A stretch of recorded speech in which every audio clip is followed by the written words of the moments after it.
Welcome, dear friend, to the empty boat, a quiet harbor amidst the rushing tides of life. Here, beneath the moonlit sky and the whispering pines, you are invited to pause, to breathe, and to rest a while. Perhaps you have arrived here with questions or burdens too heavy to name. Perhaps you seek comfort, clarity, or simply a moment of peace. Whatever brings you, know that this space is yours, a place where stories become lanterns, guiding us gently home to ourselves. In these next hours, I will share with you the tales of Elias, a humble monk, a storyteller, a healer of hearts. Each story is a doorway, opening onto moonlit temples, quiet rivers, ancient forests, and the silent chambers of our own longing. Through his journeys, you may find echoes of your own, moments of loss and letting go, glimpses of hope, the simple grace of being present.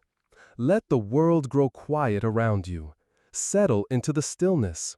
With each breath, allow yourself to drift upon the waters of story and reflection. For here, in the empty boat, there is nothing you must do, nowhere you must go. Only listen, and let the journey unfold. Are you ready? Then come, let us begin. Story 1. The Rain on the Temple Roof. The night air was thick with the promise of rain. Over the ancient temple, clouds gathered in slow procession, their bellies swollen and heavy, veiling the moon in shifting silver shadows. The courtyard, paved with stones worn smooth by centuries of silent footsteps, lay empty except for a single figure seated beneath the eaves, a monk named Elias, his robe folded neatly around him, eyes half closed in meditation. It was a night like many others, yet something restless moved in the wind. In the distance, thunder murmured its warning, low and uncertain. Elias sat unmoving, listening not only to the world outside, but also to the gentle storm that brewed within his own heart. The old wooden beams above him creaked as if they too remembered countless nights such as this. Nights when the past returned unbidden, whispering through the corridors of memory. A young woman approached, her steps hesitant on the slick flagstones. Her name was Lynn, and she had come seeking solace from the burdens she carried. She paused at the edge of the veranda, watching Elias in the hush before the rain. Her voice, when it came, was barely more than a sigh. "Master Elias," she said, "I cannot let go of my regrets. Every night I lie awake, replaying mistakes and words I wish I could take back. They haunt me, these memories. I feel as though I am drowning in them." Elias opened his eyes, warm and deep as the earth after rain. He gestured for Lynn to sit beside him, and together they watched the sky as the first drops began to fall, tapping gently against the roof tiles. "Listen," Elias whispered, "to the rain on the temple roof. Each drop is a moment, falling, passing, gone. No matter how hard the rain falls, the roof endures. And in time, even the fiercest storm becomes only a memory, washed away into silence." They sat in silence, letting the rhythm of the rain fill the space between words. The sound was steady, soothing, each drop distinct yet part of a greater whole. Lynn closed her eyes, breathing in the scent of wet earth and old wood, letting the present moment seep into her bones. Elias spoke again, his voice as soft as the rain. "In the teachings of the Buddha, there is a saying, 'Do not dwell in the past, do not dream of the future, concentrate the mind on the present moment.' Yet we are human, and our minds return again and again to what has been. We carry our regrets like stones in our pockets, growing heavier with every step." He reached out, palm upturned, catching a raindrop as it slipped from the edge of the roof. "Regret is like this water. If you hold it tightly, it slips through your fingers. If you try to ignore it, it pools at your feet, soaking your path. But if you watch it, accept it, let it fall where it must, it nourishes the earth and is balm. Lynn listened, tears mingling with the rain on her cheeks. But Master, some mistakes cannot be undone. Some words cannot be unsaid. How can I forgive myself? Elias smiled, sadness and compassion woven into his expression. Forgiveness does not erase the past. It allows us to live with it. Imagine the roof above us, scarred by storms, darkened by age, yet still sheltering, still beautiful. Your life, too, bears marks of sorrow and error. These are not stains to be scrubbed away, but reminders of your journey, your growth. He turned his gaze outward, watching the rain gather in small streams along the tiles, flowing down to the waiting earth. The rain teaches us that nothing remains forever. Not pain, not joy, not regret.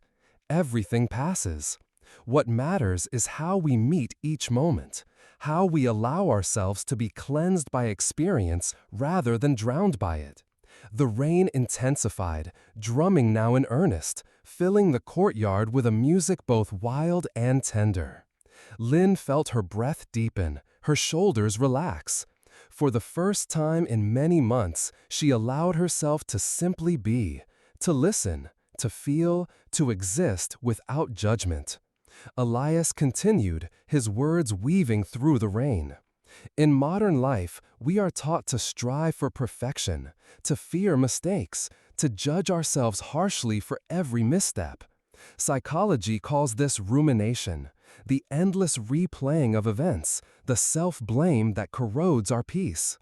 But healing begins when we recognize that we are not our regrets. We are the awareness that holds them, the kindness that forgives them, the presence that remains when all else has passed. He invited Lynn to close her eyes and breathe with him, matching her inhale to the rise of the rain's song, her exhale to its gentle fall.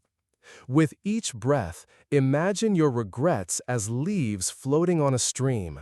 Watch them drift by, neither clinging nor pushing them away. Notice the urge to grasp or resist and let it soften. Trust that the current will carry them onward, leaving you lighter, freer. Minutes passed in quiet meditation, the world reduced to breath and rain and the warmth of shared presence.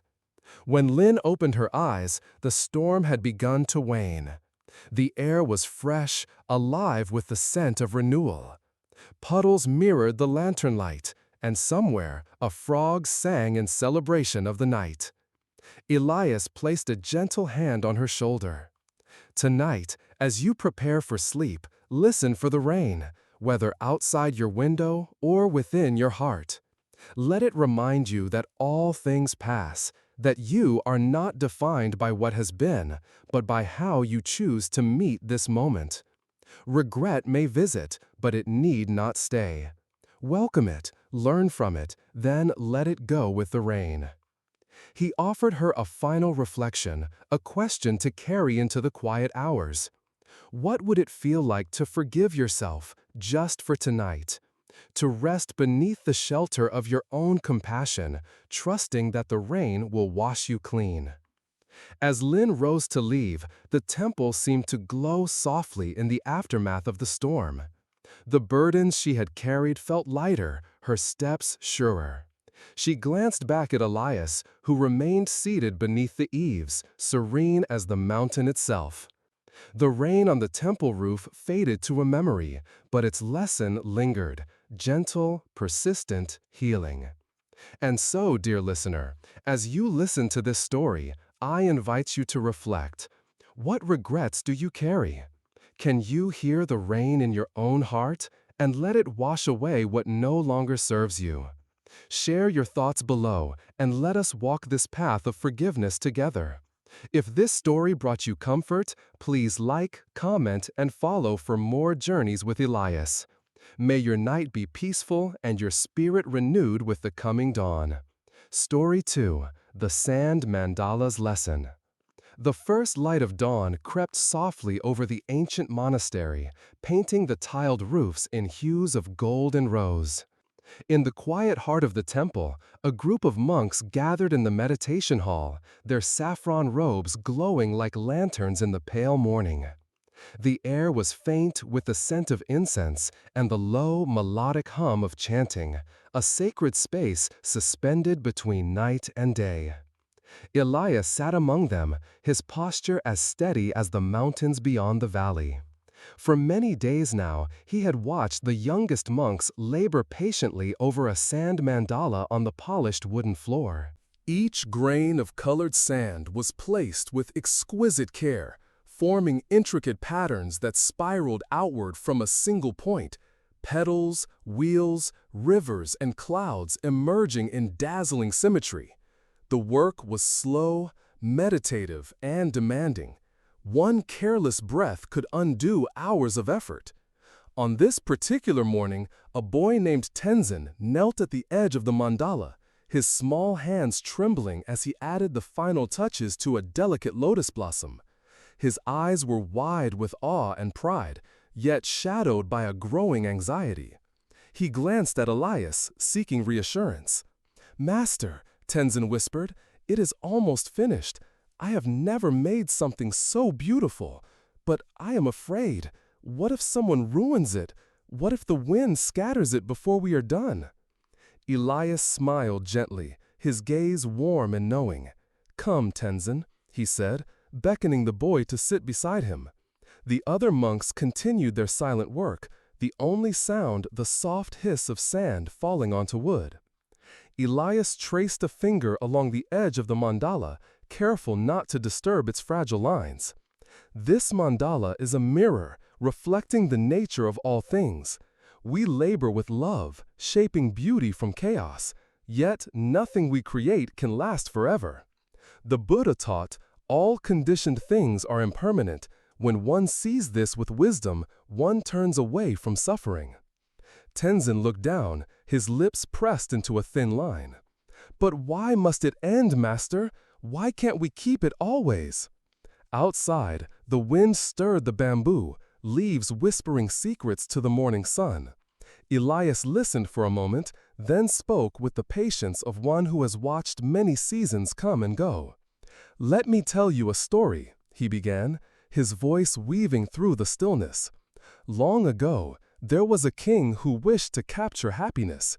He built a palace of gold and filled it with treasures, believing that joy would stay if only he held tightly enough. Yet every night fear crept into his heart, the fear of loss, of change, of time itself. No matter how many locks he placed on his doors, happiness slipped through his fingers like water." Elias paused, letting the image settle. One day, a wandering monk visited the palace. He carried nothing but a bowl and a smile. The king asked him, "How do you live without fear when you own nothing?" The monk replied, "I own nothing, so nothing can be taken from me. My happiness is like the wind, free to come and go. I savor each moment, knowing it will pass." Tenzin listened, the lines of worry easing from his brow. "Is that why we make the mandala, Master? To learn how to let go?" Elias nodded. "Yes, little one. The mandala is both a gift and a lesson. We pour our hearts into its creation, knowing it will soon be swept away. In this way, we practice non-attachment, not cold indifference, but a loving acceptance of life's impermanence. We learn to cherish what is here, now, rather than clinging to what must change." He gestured to the mandala, radiant in the morning light. "Notice how your mind wants to hold on, to freeze this beauty forever. This is natural, yet if we try to possess what cannot be possessed, we suffer. If we accept the flow of creation and dissolution, we find peace." Tenzin gazed at the mandala, his eyes shining with new understanding. "But it still hurts, Master. I don't want it to disappear." Elias placed a gentle hand on the boy's shoulder. "Pain is part of love. When we open our hearts to beauty, we also open them to loss. This is the price of living fully. But remember, the act of creating is never wasted.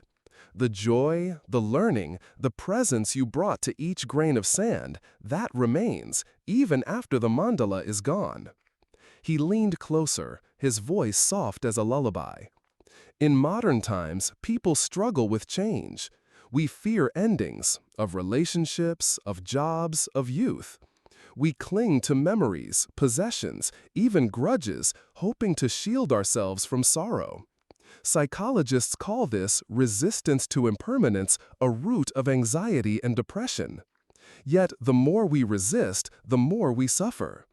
True healing comes when we embrace the ebb and flow of life, trusting that each ending is also a beginning. Elias invited Tenzin to close his eyes and breathe deeply, feeling the rise and fall of his chest. With each inhale, welcome the present moment. With each exhale, release your grip on what must pass. Imagine the mandala dissolving into light, its colors swirling and merging with the world. Feel gratitude for having witnessed its beauty, even if only for a short while. They sat together in meditation, the world shrinking to the rhythm of breath and the soft glow of sunrise. Around them, the other monks finished their work, setting aside their tools with reverence. At last, the abbot entered, signaling that the time had come. The monks formed a circle around the mandala, chanting prayers of compassion and blessing. With slow, deliberate movements, they swept the sand into a single pile, erasing days of careful artistry in moments. The colors blended, losing their shapes, becoming once again mere grains, beautiful, unbound, free. Tenzin watched, tears glistening in his eyes. Yet beneath the sadness, he felt a quiet peace, a sense of release. He understood now that the mandala's true gift was not in its lasting form, but in the love and attention poured into its making, and in the courage to let it go. When the ceremony ended, Elias led Tenzin to the riverbank. Together, they released the sand into the flowing water, watching as it drifted away, carrying blessings to all beings. The river sparkled in the morning sun, alive with possibility. As they walked back to the temple, Elias offered a final reflection. Tonight, as you rest, ask yourself, what beauty in your life are you afraid to lose? Can you honor it fully and then let it go with grace? Remember, nothing truly loved is ever lost. It lives on in the heart that learned to cherish and release. The temple stood serene against the brightening sky, its walls echoing with the lessons of countless generations. And so, dear listener, as you ponder this story, I invite you to reflect. Where in your life are you holding too tightly? What might you gain by letting go? Share your thoughts below and join us on this journey of presence and acceptance. If this story touched you, please like, comment, and follow for more tales with Elias. May you find peace in the dance of creation and dissolution, and may your heart remain open to each fleeting wonder. Story 3: The Lantern Maker's Secret. The village below the monastery was waking, shrouded in a gentle mist that clung to the rooftops and drifted through the narrow lanes. In the pre-dawn hush, the only sound was the distant song of a nightingale and the soft clatter of wooden sandals on cobblestones. Lanterns hung from eaves and gates glowed faintly with the last embers of their midnight flames, a tapestry of golden light dissolving into the pale blue of morning. Elias often wandered these streets before sunrise, savoring the quiet hours when the world seemed suspended between darkness and day. He walked slowly, his senses open to the fragrance of dew-soaked earth, the cool brush of fog against his skin, the muted heartbeat of the village as it prepared for another day. There was a lantern shop at the far end of the main street, its door always slightly ajar, no matter the hour. Tonight, as the first hints of dawn painted the sky, Elias paused outside the shop, drawn by the glow within. Inside, the air was thick with the scents of oil and paper, beeswax and bamboo. Lanterns of every shape and color crowded the shelves, round and square, crimson and gold. some painted with delicate scenes of mountains or cranes, others left plain and unadorned. At a low table near the window sat an old man hunched over his work, his hands steady despite their age. He moved with the slow assurance of one who has practiced his craft for a lifetime, folding rice paper with careful precision, binding it to slender ribs of wood. The old man looked up as Elias entered, his eyes crinkling in welcome. "Master Elias," he said, voice warm and rough like gravel smoothed by rain. "You rise early." Elias smiled, bowing his head in greeting. "And you work late, Master Kian. What keeps you awake while others sleep?" Kian gestured to the lantern in his hands, its surface shimmering with the promise of light.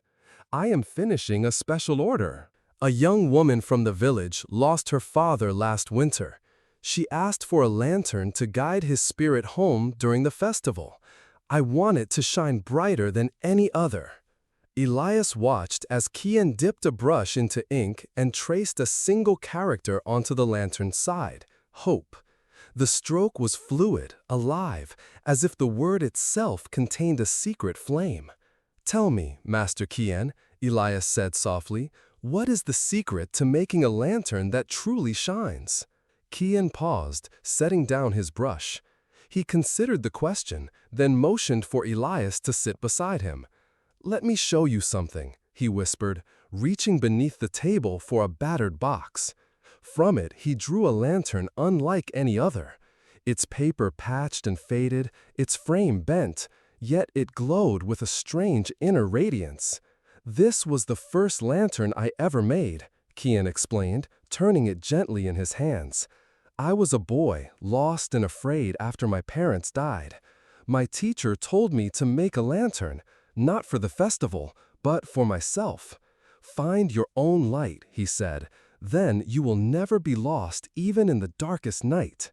He smiled, a tear glinting in the corner of his eye.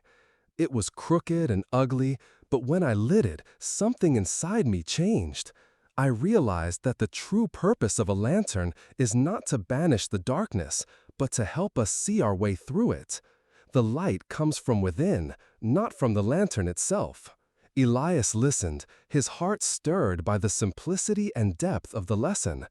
Outside, the mist began to lift, revealing the outlines of the village, the distant curve of the river, the silent watchfulness of the mountains.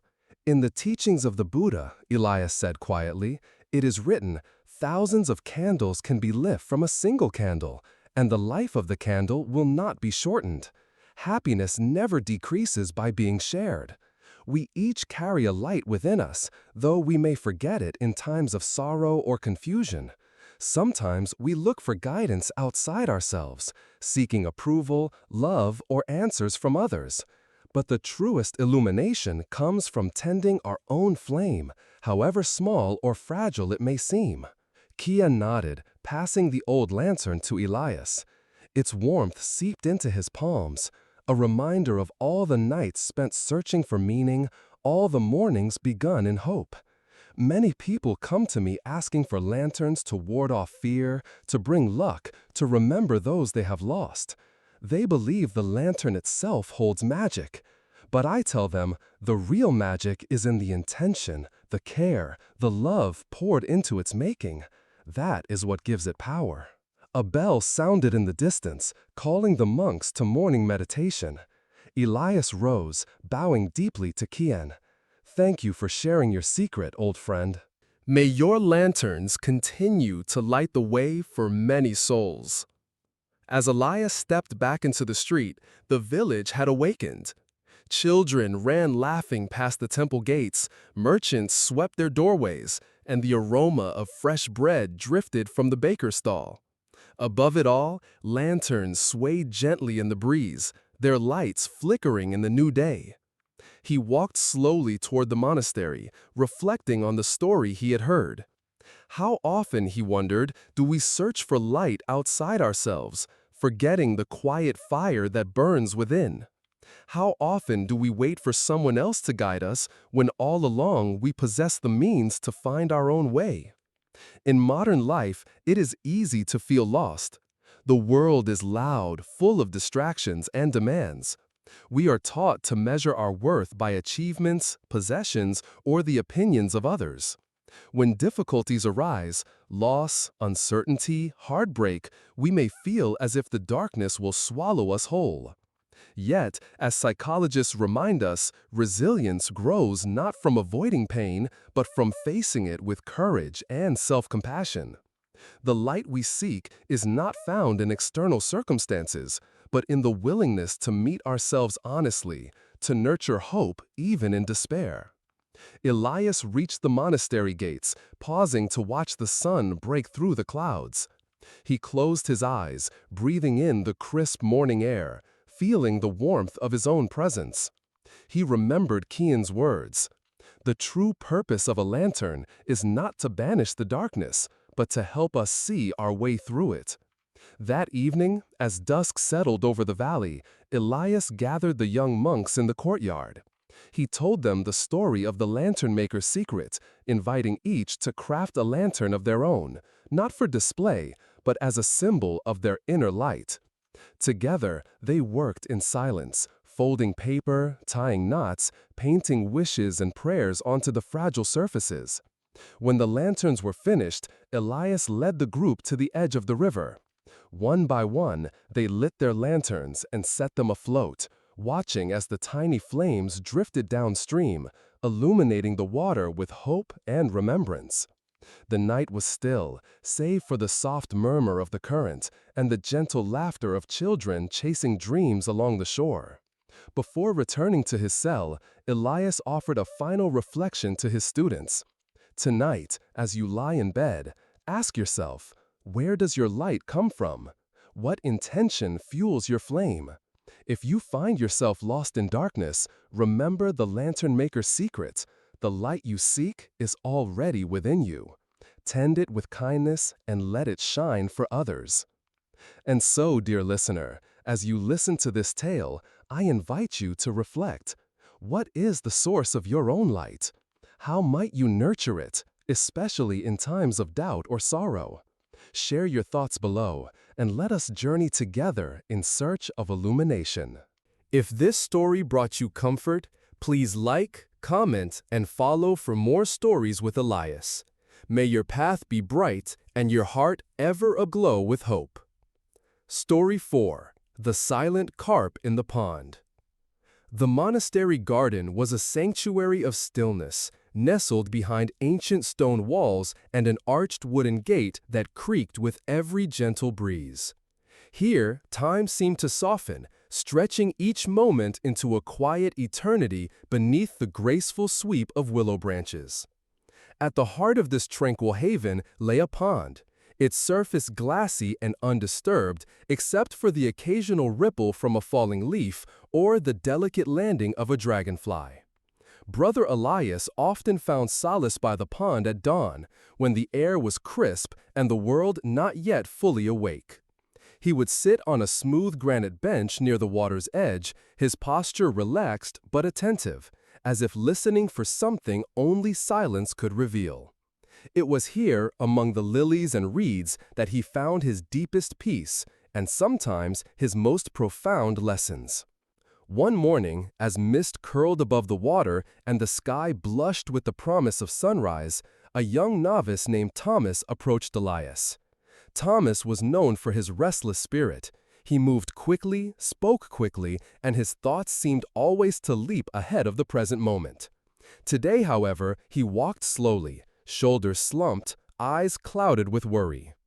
"Brother Elias," Thomas began, his voice barely more than a whisper, "I am troubled. My mind is like a storm, full of anger and impatience. I try to meditate, but my thoughts race and churn. I feel as if I am fighting myself, and I do not know how to find stillness." Elias gestured for Thomas to sit beside him. Together, they gazed into the pond, where shadows shifted gently beneath the water's skin. For a long while, neither spoke. The silence grew thick, almost tangible, broken only by the distant call of a heron and the soft sigh of wind through bamboo. At last, Elias pointed to a single carp gliding near the bottom of the pond. Its scales shimmered in the dappled light, moving with effortless grace through the tangled stems and floating leaves. Unlike the other fish, which darted about in quick bursts, this carp seemed content to drift slowly, pausing often as if savoring the cool embrace of the water. "Do you see that carp, Thomas?" Elias asked quietly. "It does not rush, nor does it fight the current. It moves with patience, trusting the rhythm of the pond. When the water is disturbed, it waits. When the surface is calm, it rises. It wastes no energy on struggle." Thomas watched the carp, his breath unconsciously slowing to match its gentle pace. "But brother, I am not like the carp. My anger comes quickly. When someone offends me, I react without thinking. Later, I regret my words, but in the moment, I feel powerless to stop myself." Elias nodded, understanding shining in his eyes. "Anger is a powerful force, Thomas. It can burn away our peace, cloud our judgment, and leave us feeling empty. But anger itself is not evil. It is a signal, a messenger. The Buddha taught holding on to anger is like grasping a hot coal with the intent of throwing it at someone else. You are the one who gets burned." He reached down, scooping up a handful of pebbles and letting them fall, one by one, into the pond. Each pebble sent out ripples, disturbing the surface before sinking into stillness. Our minds are like this water. When we react in anger, we create waves that disturb our clarity. If we pause, breathe, and allow the disturbance to settle, we can see more clearly what lies beneath. Thomas frowned, frustration flickering across his face. "But how do I pause, brother? The anger feels so strong. Sometimes it is as if I am swept away before I even realize what is happening." Elias smiled gently. "This is the practice, Thomas. Not to suppress your anger, nor to act on it blindly, but to observe it with patience, like the silent carp. When you notice anger rising, do not judge yourself. Instead, bring your attention to your breath. Feel the heat in your body, the tension in your jaw or fists. Name the emotion silently. This is anger. Then wait. Let the first wave pass before you speak or act." He paused, watching the carp hover motionless in a patch of sunlight. In modern life, we are conditioned to react instantly to emails, messages, insults, and praise. We live in a world that rewards speed and decisiveness, but true wisdom often lives in the pause. Psychologists call this emotional regulation, the ability to recognize and manage our feelings rather than being ruled by them. It is not easy, especially when old wounds or fears are triggered, but with practice, the pause becomes a place of freedom. Thomas closed his eyes, breathing deeply, trying to anchor himself in the present. He imagined his anger as a storm passing over the pond, stirring the water but never reaching the depths where the carp swam in peace. Elias continued, his voice low and soothing. "Each time you choose to pause, even for a single breath, you strengthen your capacity for patience and compassion. You become less like the churning surface, more like the quiet depths. This does not mean you will never feel anger again, but that you will not be controlled by it." He invited Thomas to join him in a simple meditation. "Sit comfortably. Bring your awareness to your breath. When a thought or emotion arises, acknowledge it gently, then return to the sensation of breathing. If anger appears, greet it like an old friend, curious, not afraid. Notice where it lives in your body, how it changes with each breath." With time, you may find that anger loses its grip, dissolving like mist in the morning sun. They sat together in silence, the world narrowing to the sound of their breath and the faint rustle of leaves. Gradually, Thomas felt the tightness in his chest begin to ease, replaced by a quiet sense of spaciousness. He opened his eyes, surprised to find the pond unchanged, the carp still drifting serenely below the surface. Elias placed a reassuring hand on Thomas's shoulder. "Remember, patience is not the absence of emotion, but the willingness to stay present with whatever arises. Like the carp, you can learn to move through the waters of your mind with grace, trusting that even the strongest storms will pass. As the sun climbed higher, painting the garden in gold and green, Thomas rose to leave. His steps were slower now, his heart lighter. He bowed deeply to Elias, gratitude shining in his eyes. Yet, as Thomas made his way back to the dormitory, he could not help but reflect on how many times he had been swept away by his emotions.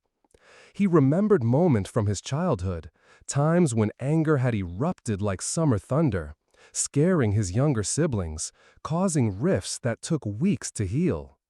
He remembered the shame that followed, the hollow ache of regret, and the silent vow to do better next time.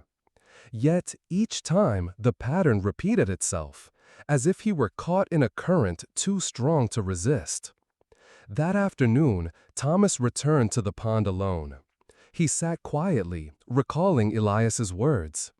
He watched the carp, now joined by others, weaving slow circles beneath the lily pads. He tried to imagine what it would be like to simply watch his anger, rather than fight it or let it control him. He noticed how the fish did not flee from the shadows cast by clouds overhead, nor did they panic when a breeze stirred the water. They simply adjusted, waiting for calm to return. Thomas practiced the pause. When a memory surfaced, a harsh word from a fellow novice, a disappointment from his father, he breathed deeply, acknowledging the surge of heat in his chest. He whispered inwardly, "This is anger." He waited, resisting the urge to replay arguments or justify his feelings. Slowly, the intensity faded, leaving a sense of space where there had once been only turmoil. Days passed, and Thomas continued his practice. There were setbacks, moments when anger flared and words escaped before he could catch them. But there were also victories, a heated discussion where he managed to pause, to listen, to respond with kindness instead of blame. He began to notice subtle shifts in his relationships, a softening in his own heart. One evening, as dusk settled over the garden, Thomas found Elias by the pond once more. The two sat in companionable silence, watching fireflies blink along the water's edge. "Brother," Thomas said at last, "I am learning to pause. It is difficult, but I am beginning to understand.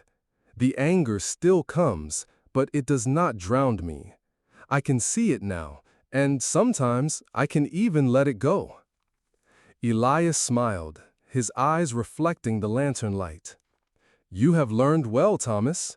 Remember, the journey is long, and the path is winding. Patience is not a destination, but a way of traveling. Trust in the wisdom of the silent carp, and you will find your own stillness, even in the midst of storms." That night, Thomas slept peacefully, his dreams filled with images of tranquil water and shimmering fish. The lesson of the pond lingered within him, a quiet reminder that, with patience and presence, even the wildest emotions could be met with grace. And so, as the moon rose high above the monastery, casting silver patterns on the sleeping garden, the silent carp continued its slow, patient dance, an enduring symbol of the peace that waits beneath every troubled surface. Story 5. The Pilgrim's Empty Shoes. A gentle autumn wind swept through the hills, stirring golden leaves into slow spirals that danced along the winding road. At dawn, a pale mist clung to the earth, veiling the distant monastery in a dreamlike hush. On this quiet morning, Brother Elias stood at the old wooden gate, watching the world awaken beyond the walls. His eyes lingered on the narrow path that led from the village to the temple, a path worn smooth by generations of pilgrims, seekers, and wanderers. It was here, beneath the arching branches of an ancient oak, that Elias first noticed the stranger. He was a young man, perhaps no older than 25, with travel-worn clothes and hair tangled by the wind. His steps were slow, almost hesitant, and his feet were bare. His shoes slung over one shoulder, soles split and patched so many times they seemed more memory than leather. Despite the chill, he walked barefoot, each step careful and deliberate, as if feeling the earth for the very first time. Elias waited as the young man approached, his gaze gentle and open. When the pilgrim reached the gate, he paused, bowing deeply before speaking. "Good morning, brother," he said, his voice rough with fatigue. "My name is Samuel. I have come a long way, searching for peace. May I rest here for a while?" Elias smiled, gesturing for Samuel to enter. "All who seek peace are welcome here. Come, sit with me by the garden." They settled on a stone bench near the herb beds, where rosemary and sage filled the air with their calming scent. Samuel stretched out his legs, wincing as he examined his blistered feet. For a moment, silence reigned, broken only by the distant song of a lark and the rustle of leaves overhead. After a while, Elias spoke softly. "You carry your shoes, but you do not wear them. Why is that?" Samuel looked down, a faint smile tugging at his lips. "These shoes have carried me across mountains and rivers, through cities and fields. But somewhere along the way, I realized I was clinging to them, not because they served me, but because I feared what it would mean to let them go. When I walk barefoot, I feel every stone, every blade of grass. It hurts sometimes, but I also feel alive. Still, I cannot bring myself to throw the shoes away." Elias nodded, understanding flickering in his wise eyes. We all carry things we no longer need, old identities, past wounds, regrets, and hopes that no longer fit the shape of our lives.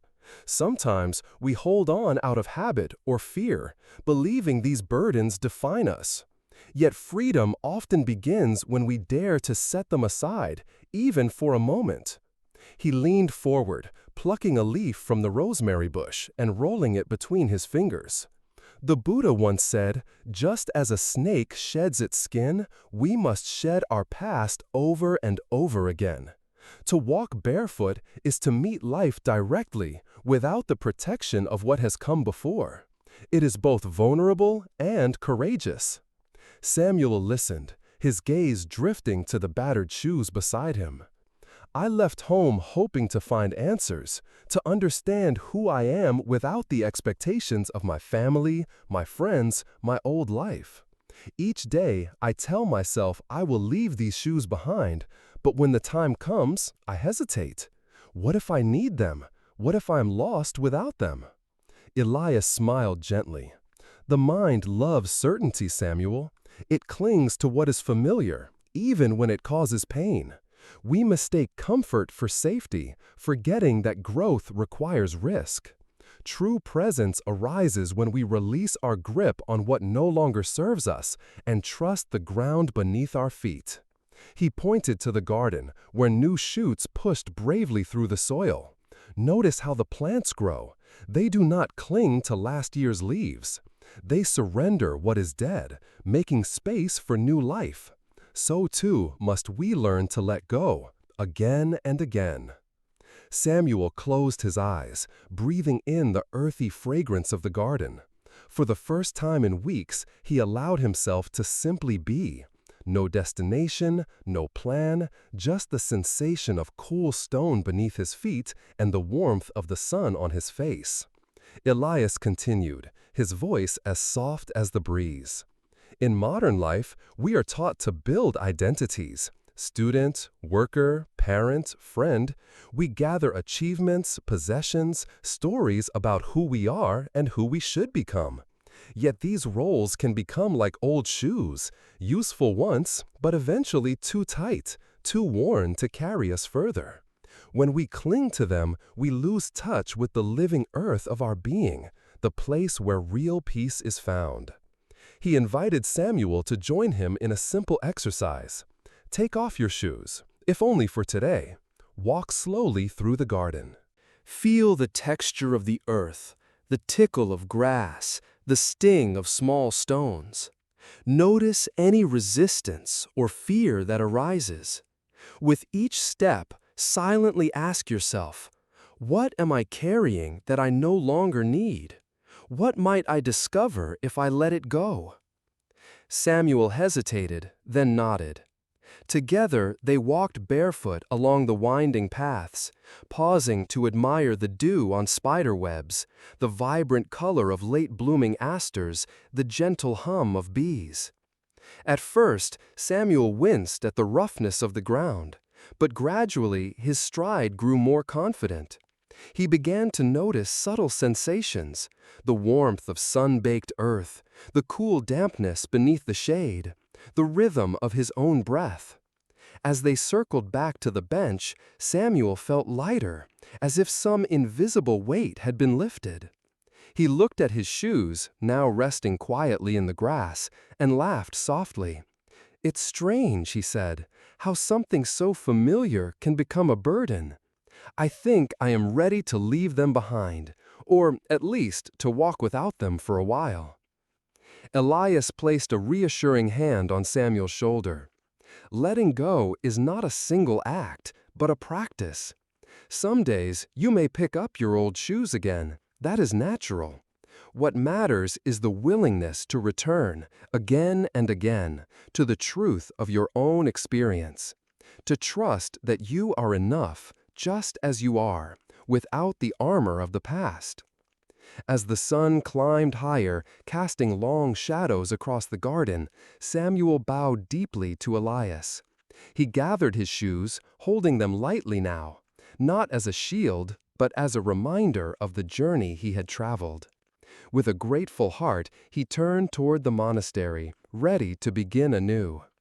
That evening, as dusk settled over the hills and lanterns flickered to life along the path, Samuel sat alone beneath the ancient oak. He watched the sky darken, stars appearing one by one, and felt a quiet sense of belonging. For the first time in a long while, he was not defined by where he had been or what he had carried. He was simply present, barefoot, awake, and free. Later, as he prepared for sleep, Samuel reflected on the day's lesson. He asked himself, "What old shoes am I still carrying? What fears keep me from letting go? And what new possibilities might await if I trust the ground beneath my feet?" The night deepened, silent and vast, holding the promise of countless journeys yet to come. In the gentle darkness, Samuel rested, his spirit unburdened, his heart open to the mystery of the path ahead. Story 6. The Scent of Jasmine at Dusk. The sun was sinking behind the western hills, painting the sky in 1,000 shades of gold and rose. Shadows stretched long across the monastery courtyard, where the ancient stones still held the warmth of the day. In this gentle hour between light and darkness, Brother Elias liked to walk among the gardens, letting his senses drink in the quiet beauty that only dusk could bring. On this particular evening, the air was thick with the scent of jasmine. Clusters of white blossoms clung to the old wooden trellis near the meditation hall, their fragrance sweet and heady, mingling with the earthy smell of damp soil and fallen leaves. Elias paused beneath the vines, closing his eyes, allowing the aroma to fill his lungs and soften the edges of his thoughts. It was here that he found Anna, sitting alone on a stone bench, her knees drawn up to her chest. She was a recent arrival at the monastery, a young woman from the city, her spirit bruised by years of anxiety and relentless striving. Her face was turned away, but Elias could see the tension in her shoulders, the way her hands twisted nervously in her lap. He approached quietly, careful not to disturb her solitude. When she sensed his presence, Anna looked up, her eyes red-rimmed but clear. "I'm sorry, brother," she said softly. "I didn't mean to intrude." Elias shook his head gently and sat beside her. "You are not intruding, Anna. This garden belongs to all who seek peace." He gestured to the jasmine, its blossoms glowing in the fading light. Sometimes, when the mind is troubled, it helps to return to the senses, to what is real right now. Anna managed a small smile. It's the scent. It reminds me of my grandmother's house. When I was a child, I would hide under her porch during thunderstorms, and the jasmine would be everywhere. For a little while, I felt safe. Elias nodded, listening with the patience of one who understood the language of memory. The body remembers what the mind forgets. A scent, a sound, a touch. They can bring us home to ourselves, even when our thoughts wander far away. She let out a shaky breath. I wish I could stay in this moment, but as soon as I try, my mind pulls me back into worry about work, about my family, about things I can't control. I feel like I'm always running, never able to rest. Elias looked out over the garden, where the last rays of sunlight lingered on the petals of late-blooming roses. In the teachings of mindfulness, we learn that the present moment is always available to us, no matter how loud the mind becomes. The Buddha said, "Do not dwell in the past, do not dream of the future, concentrate the mind on the present moment." Yet this is not easy. The mind is like a restless monkey, leaping from branch to branch, searching for something to grasp. He picked a single jasmine blossom and held it out to Anna. "Close your eyes," he instructed gently. "Breathe in the scent. Notice the coolness of the air, the texture of the petals, the sounds around you, the chirp of crickets, the distant toll of the evening bell. Each time your mind wanders, bring it back to this experience. Let the senses anchor you here." Anna did as she was told, drawing a slow breath, feeling the softness of the flower against her palm. For a few moments, her thoughts quieted, replaced by the simple miracle of being alive in this place at this time. After a while, she opened her eyes. "It's strange," she whispered. "For a moment, everything else disappeared. There was just the scent, the air, the sound of my own breathing. I felt free." Elias smiled. That is the gift of presence. Most suffering comes not from what is happening now, but from our resistance to it, our longing for something different, our fear of what might come. When we return to the senses, we remember that life is unfolding here, not in the stories we tell ourselves. He leaned back, watching the first stars appear above the rooftops. In modern life, we are taught to live in our heads, to plan, to analyze, to worry. We become strangers to our own bodies, forgetting the wisdom they hold. Psychologists call this disembodiment, a loss of connection with the present moment. But healing begins when we return to the body, to the breath, to the world as it is. Anna listened, her posture slowly relaxing. But what about when pain or fear arises? Sometimes the present moment feels unbearable. Elias nodded, acknowledging the truth of her words. Presence does not mean escaping discomfort. It means meeting whatever arises with compassion and curiosity. If pain is here, notice where it lives in your body. Is it sharp or dull? Does it move or stay still? If fear is here, breathe into it, allowing it to soften. You do not have to fix or change anything, only to witness, to allow. He invited Anna to try again, this time noticing not only the pleasant sensations, but also any tension or unease. Together, they sat in silence, breathing with the jasmine, the earth, the gathering night.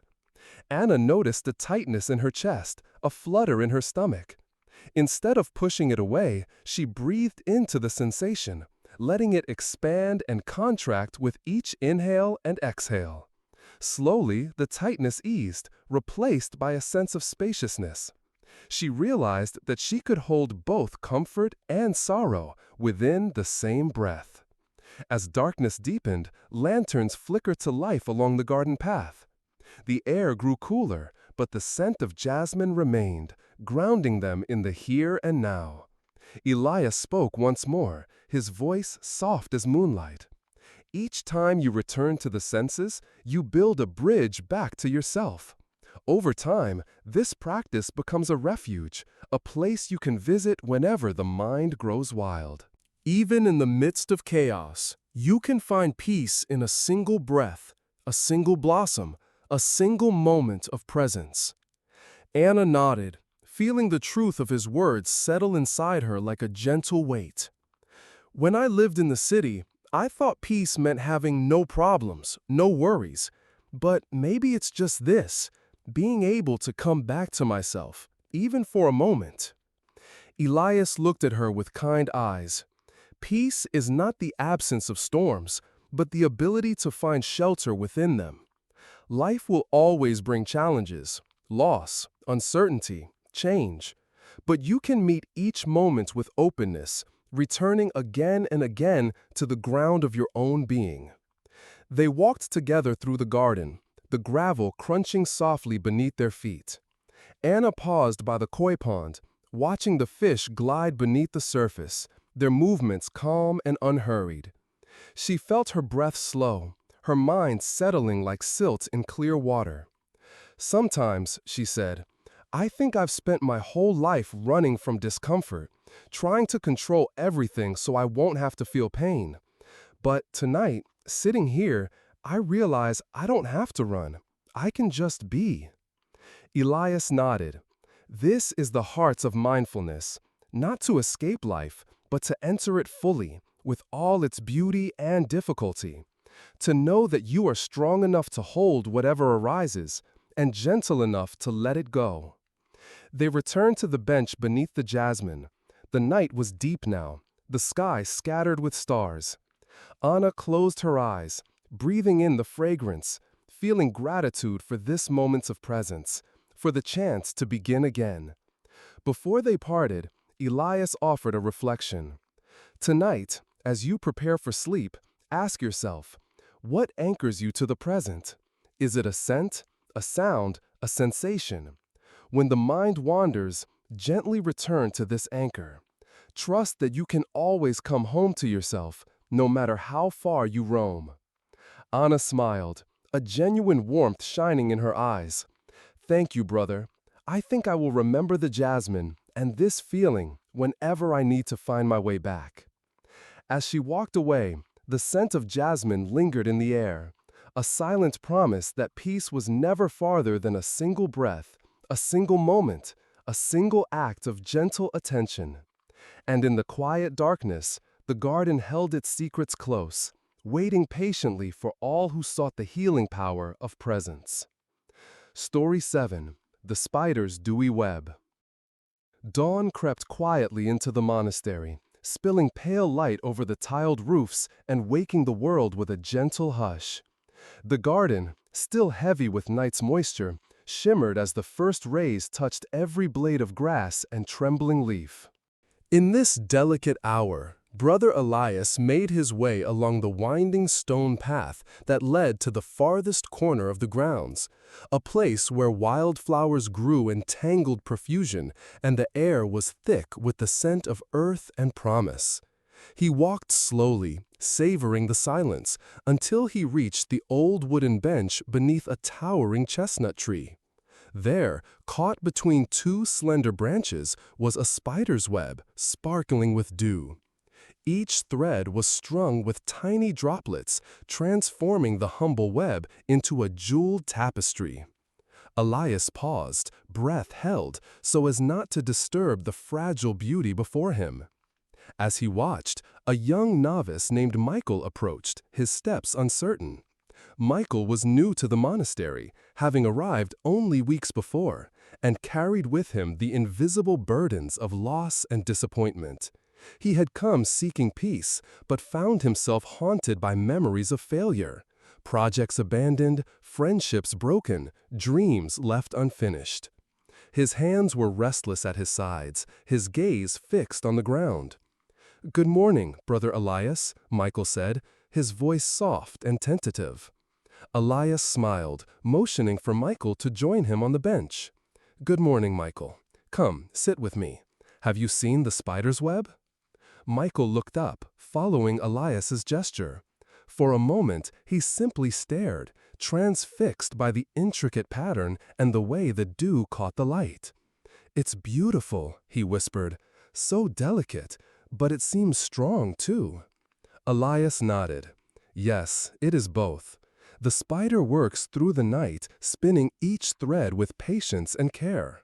Sometimes the wind tears it down, or a careless foot destroys it. Yet, each morning, the spider begins again. No matter how many times the web is broken, she returns to her work, creating beauty from nothing." Michael watched the web, his brow furrowing. "I wish I could be like that. But when things fall apart in my life, I just want to give up. It feels pointless to start over, knowing it might all be ruined again." Elias listened, letting the silence stretch between them. The garden seemed to hold its breath, as if waiting for something important to be spoken. "The Buddha taught," Elias began gently, "however many holy words you read, however many you speak, what good will they do you if you do not act upon them? Life is not about avoiding failure or pain.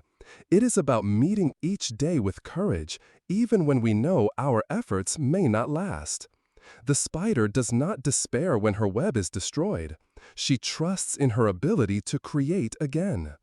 He leaned forward, examining the web more closely. "Notice how the web is never exactly the same. Each time the spider rebuilds, she adapts to what has changed. The angle of the branch, the direction of the wind, the lessons learned from yesterday's collapse. She does not cling to the past, nor does she fear the future. She simply does what needs to be done, one thread at a time." Michael sat quietly, absorbing these words. "But what if I'm afraid? Afraid that I'll fail again, or that what I build won't be good enough?" Elias turned to him, his eyes kind. "Fear is natural, Michael. It tells us that we care about what we are doing. But if we let fear decide for us, we never begin. We remain trapped in the memory of what went wrong, unable to see the possibility of what might go right. Psychologists call this learned helplessness. When we believe our actions make no difference, we stop trying altogether. But the truth is, every effort matters, even if the result is not what we hoped." He picked up a fallen twig and traced a circle in the damp earth.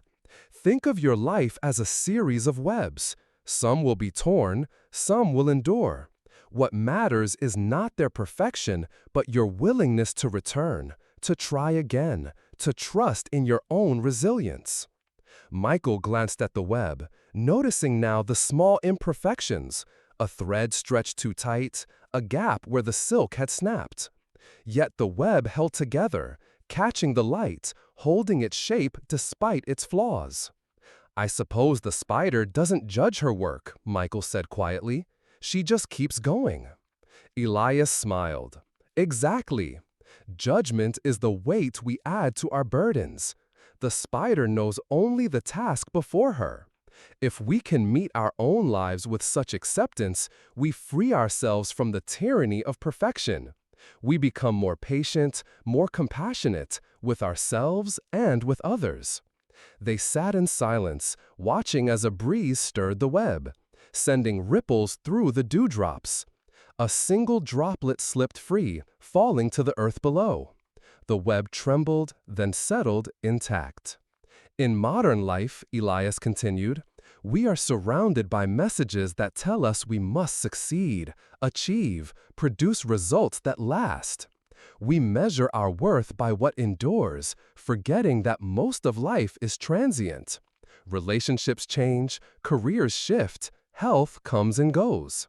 Like the spider, we must learn to find meaning not in permanence, but in the act of creation itself."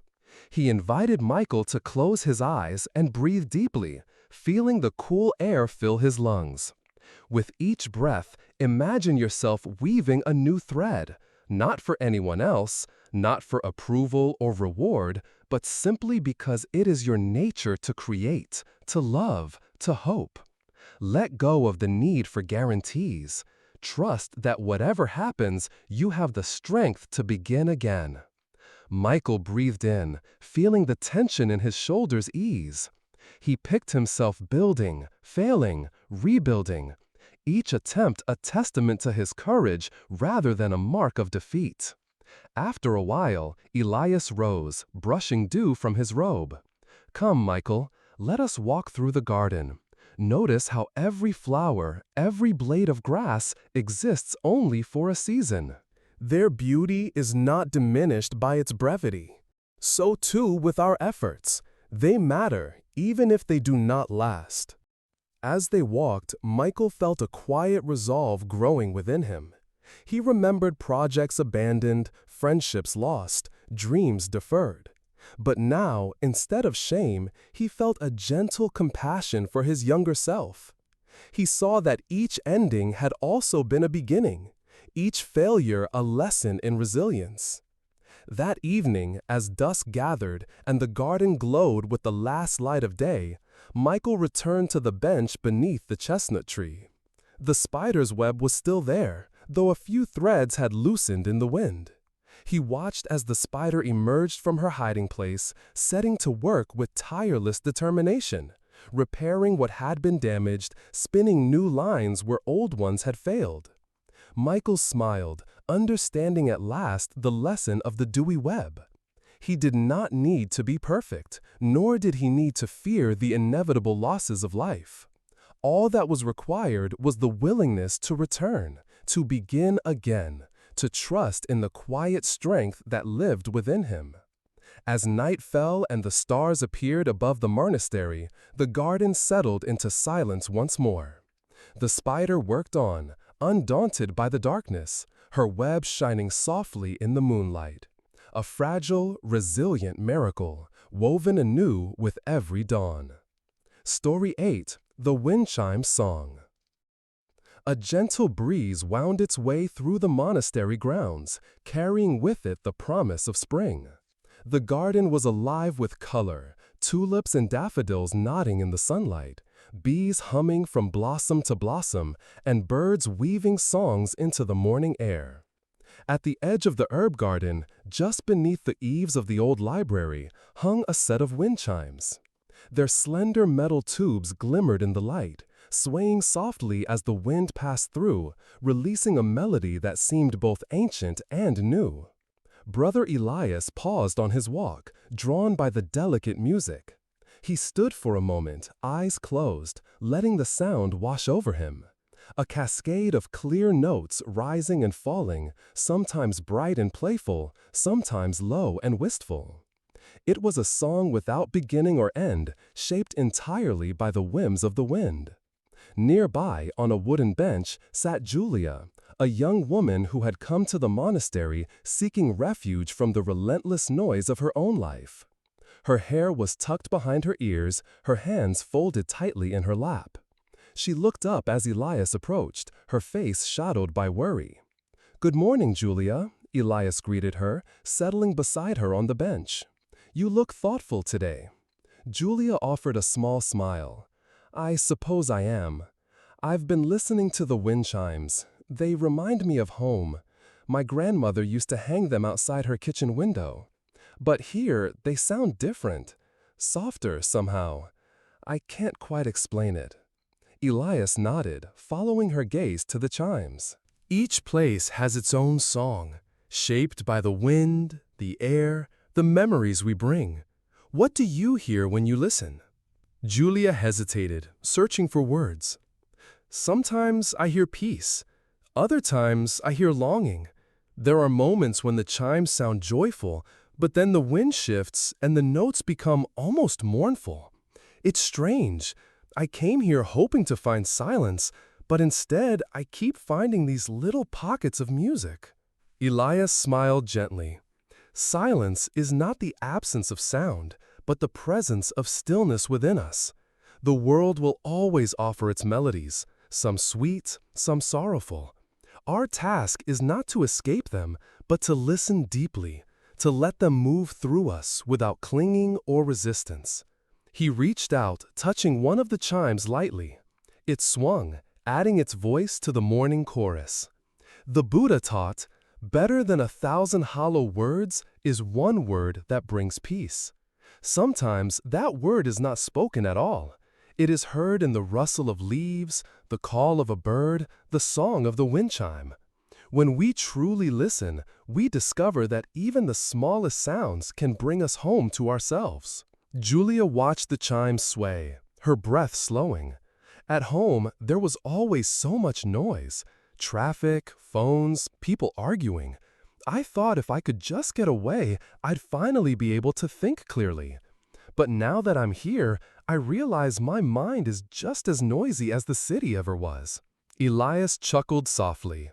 We carry our storms inside us.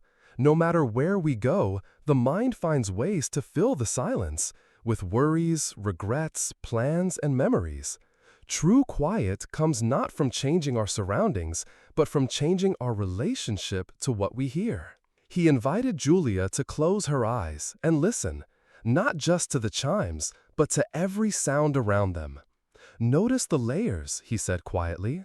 The distant call of a dove, the buzz of a bee, the whisper of your own breath.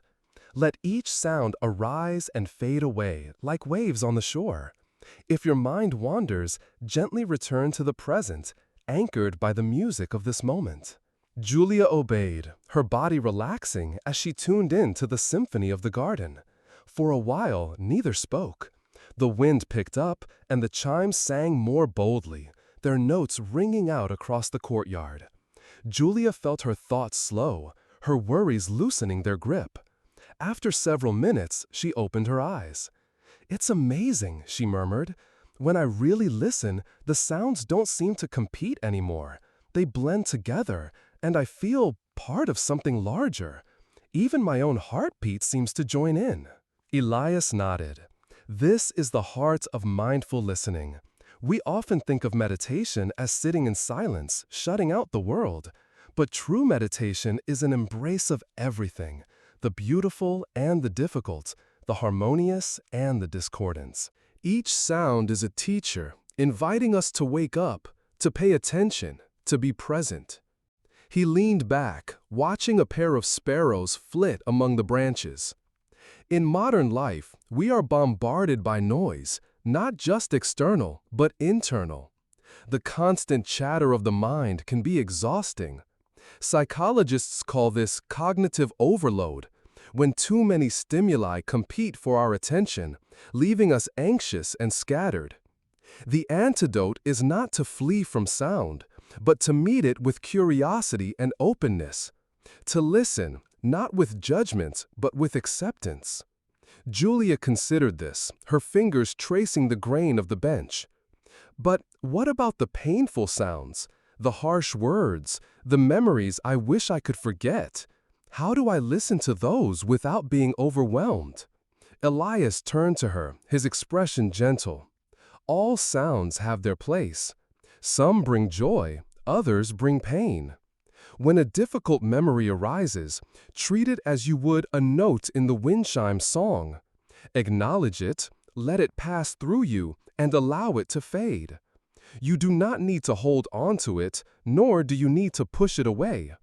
With practice, you may find that even sorrow has its own kind of beauty, a reminder of your capacity to feel, to care, to heal.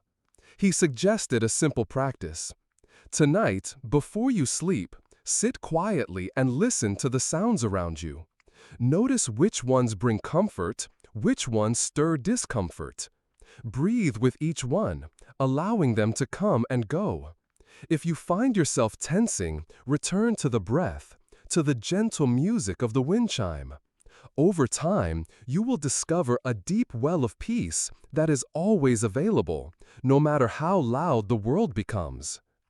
As the morning wore on, Julia felt a sense of ease settle over her. The chimes continued their song, sometimes bold, sometimes barely audible, always changing with the wind.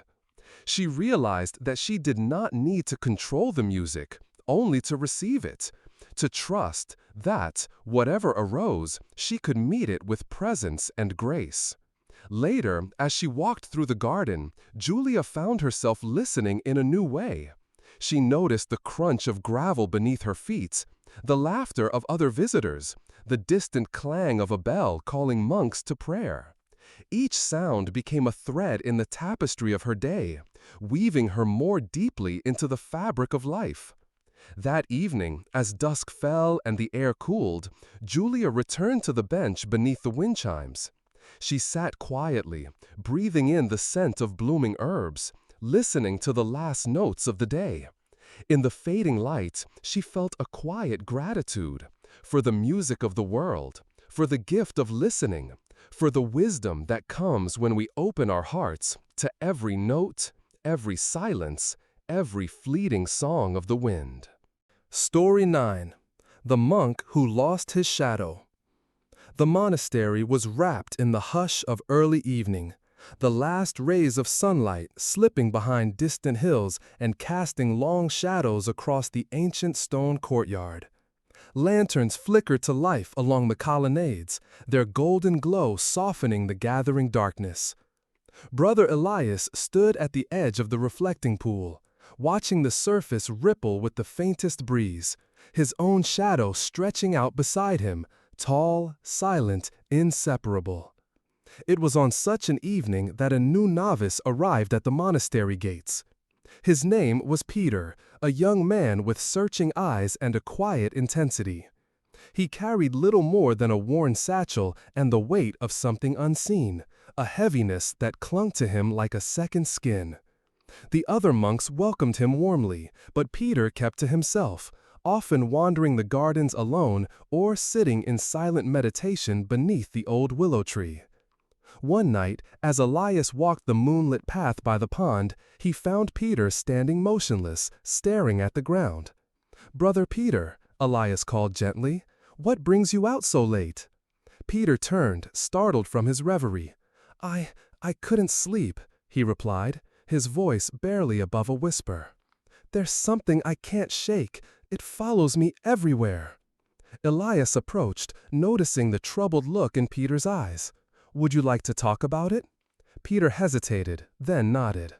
They sat together on a low stone wall, the night air cool and fragrant with honeysuckle. For a while they listened to the distant chorus of frogs and the soft rustle of leaves. Finally, Peter spoke.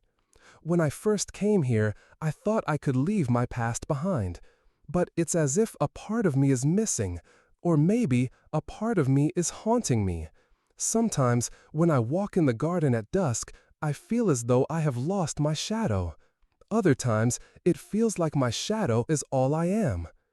Elias listened, his expression gentle and attentive.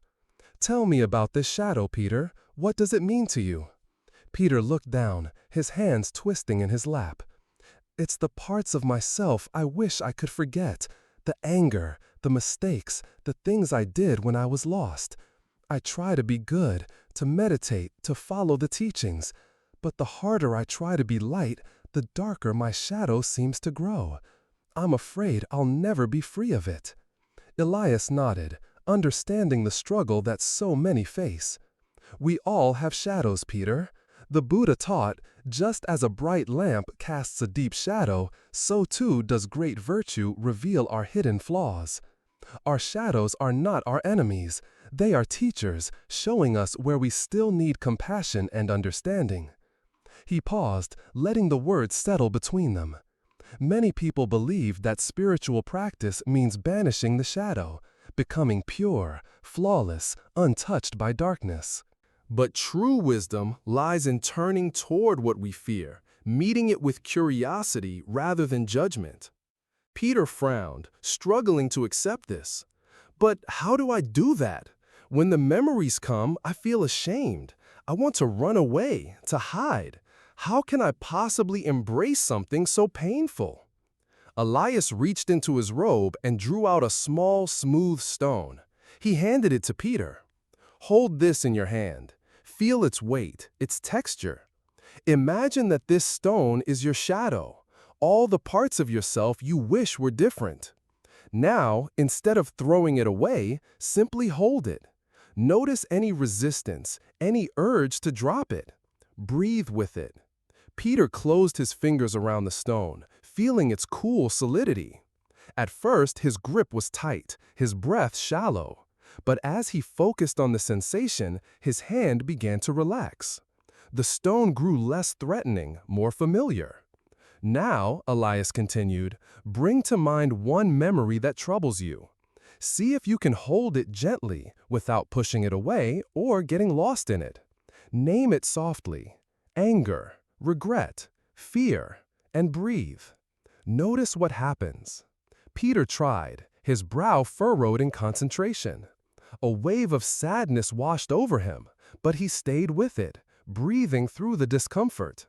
Slowly, the intensity faded, leaving a sense of space where pain had been. Elias smiled.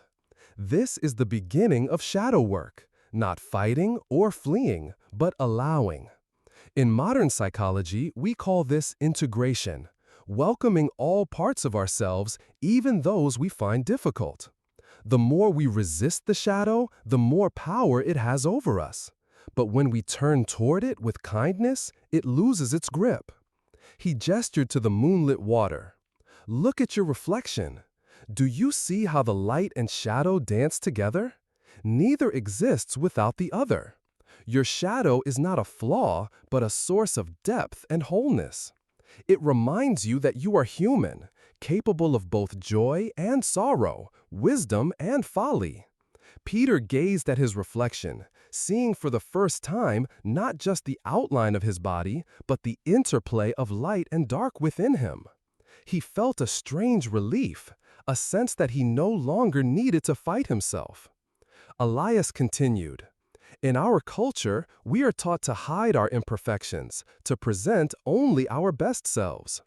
But healing comes when we allow ourselves to be seen fully, shadow and all. This is true courage, not the absence of fear, but the willingness to meet ourselves honestly. They sat in silence, the night deepening around them. The wind stirred the branches overhead, scattering petals onto the water. Peter finally spoke, his voice steadier. I think I understand. My shadow isn't something to get rid of. It's something to learn from. Maybe even something to love. Elias nodded, pride shining in his eyes. Yes, Peter. Each time you turn toward your shadow with compassion, you reclaim a piece of yourself. You become more whole, more real, and in doing so, you make space for others to do the same. As the lanterns flickered in the courtyard and the world settled into quiet, Peter felt a weight lift from his heart. He knew there would be days when the shadow returned, when old fears and regrets resurfaced. But now he also knew that he could meet them with gentleness, holding his own darkness as tenderly as he held the stone in his palm. That night, as he prepared for sleep, Peter reflected on the lesson of the shadow. He asked himself, what parts of me have I tried to hide? What might happen if I welcomed them, even for a moment? With each breath, he felt himself growing lighter, more complete, more at peace with the mystery of being human. Outside, the moon shone brightly, casting shadows across the silent monastery. And in the stillness, Peter discovered that to lose one's shadow is not to become perfect, but to become whole, to walk in the world with both light and darkness, embraced at last. Story 10. The Forgotten Prayer Wheel. The monastery's bell tower stood tall against the pale morning sky, its ancient stones etched with centuries of prayers and whispered hopes. Below, in a quiet alcove near the library, there was a row of prayer wheels, cylinders inscribed with sacred mantras, their surfaces dulled by time and countless turning hands. Each morning, monks would pass by, spinning the wheels as they recited blessings for all beings. It was a ritual as old as the monastery itself, a thread of intention woven through the fabric of daily life. Brother Elias loved this part of the day. He often lingered near the prayer wheels, listening to the soft hum of chanting and the gentle click of wood and metal. The act was simple, yet profound, a reminder that even the smallest gesture could ripple outward, touching lives unseen. One crisp autumn morning, as leaves drifted down like golden confetti, Elias noticed something unusual. At the far end of the row, half hidden behind the crumbling pillar, was a prayer wheel he had never seen before. Its surface was covered in dust and cobwebs, the mantra nearly obscured by neglect. Curious, Elias knelt beside it, brushing away the debris. The wheel creaked as he tried to turn it, protesting years of stillness. As he worked, a young monk named Daniel approached, his brow furrowed in concern. "Brother Elias, what are you doing?" Elias smiled, gesturing to the forgotten wheel. "I found this prayer wheel tucked away, as if it had been abandoned. I wonder how long it has been since anyone turned it." Daniel peered at the wheel, then looked away, embarrassment coloring his cheeks. "I think it's been many years. When I first arrived, an older monk told me it was broken, so I never bothered with it. We all use the others instead." Elias nodded thoughtfully. Sometimes, when something seems neglected or broken, we assume it has no value. But perhaps it is simply waiting for someone to remember it. He invited Daniel to sit with him on the cold stone floor. Together, they examined the wheel more closely. Beneath the dust, the engraved mantra was still visible, Om Mani Padme Hum. Elias traced the letters with his finger, feeling the grooves worn deep by generations past. "Every prayer wheel holds the same blessing," Elias said quietly. "But each one also carries the memory of those who have touched it, their hopes, their fears, their longing for peace. When we forget something, we lose not only its function, but also its story." Daniel listened, guilt flickering in his eyes. "I suppose I've done the same with parts of myself. There are things I don't want to remember, mistakes, disappointments, dreams I let go of. Sometimes it feels easier to ignore them, to focus on what works, what's easy." Elias placed a gentle hand on Daniel's shoulder. "We all do this. In the rush of daily life, we turn only the wheels that spin easily, tending to what brings quick results or comfort. But our growth often lies in the places we avoid, in the neglected corners of our hearts, the memories we'd rather leave untouched." He paused, letting the words settle between them. The air was cool, filled with the scent of fallen leaves and distant incense. The Buddha taught, there is no path to happiness. Happiness is the path. Our journey is not about perfection, but about presence, about returning again and again to what is here, now, even if it is dusty or difficult. Elias suggested they try to repair the wheel together. With patience and care, they cleaned away the cobwebs, oiled the rusty axle, and polished the faded script. It took time, and more than once the wheel stuck fast, refusing to budge. But gradually, with gentle persistence, it began to move more freely. As they worked, Daniel shared stories from his past, moments of joy and sorrow, times when he felt lost or afraid. Elias listened without judgment, offering only his steady presence. In the telling, Daniel felt some of the weight lift from his heart, replaced by a quiet sense of acceptance.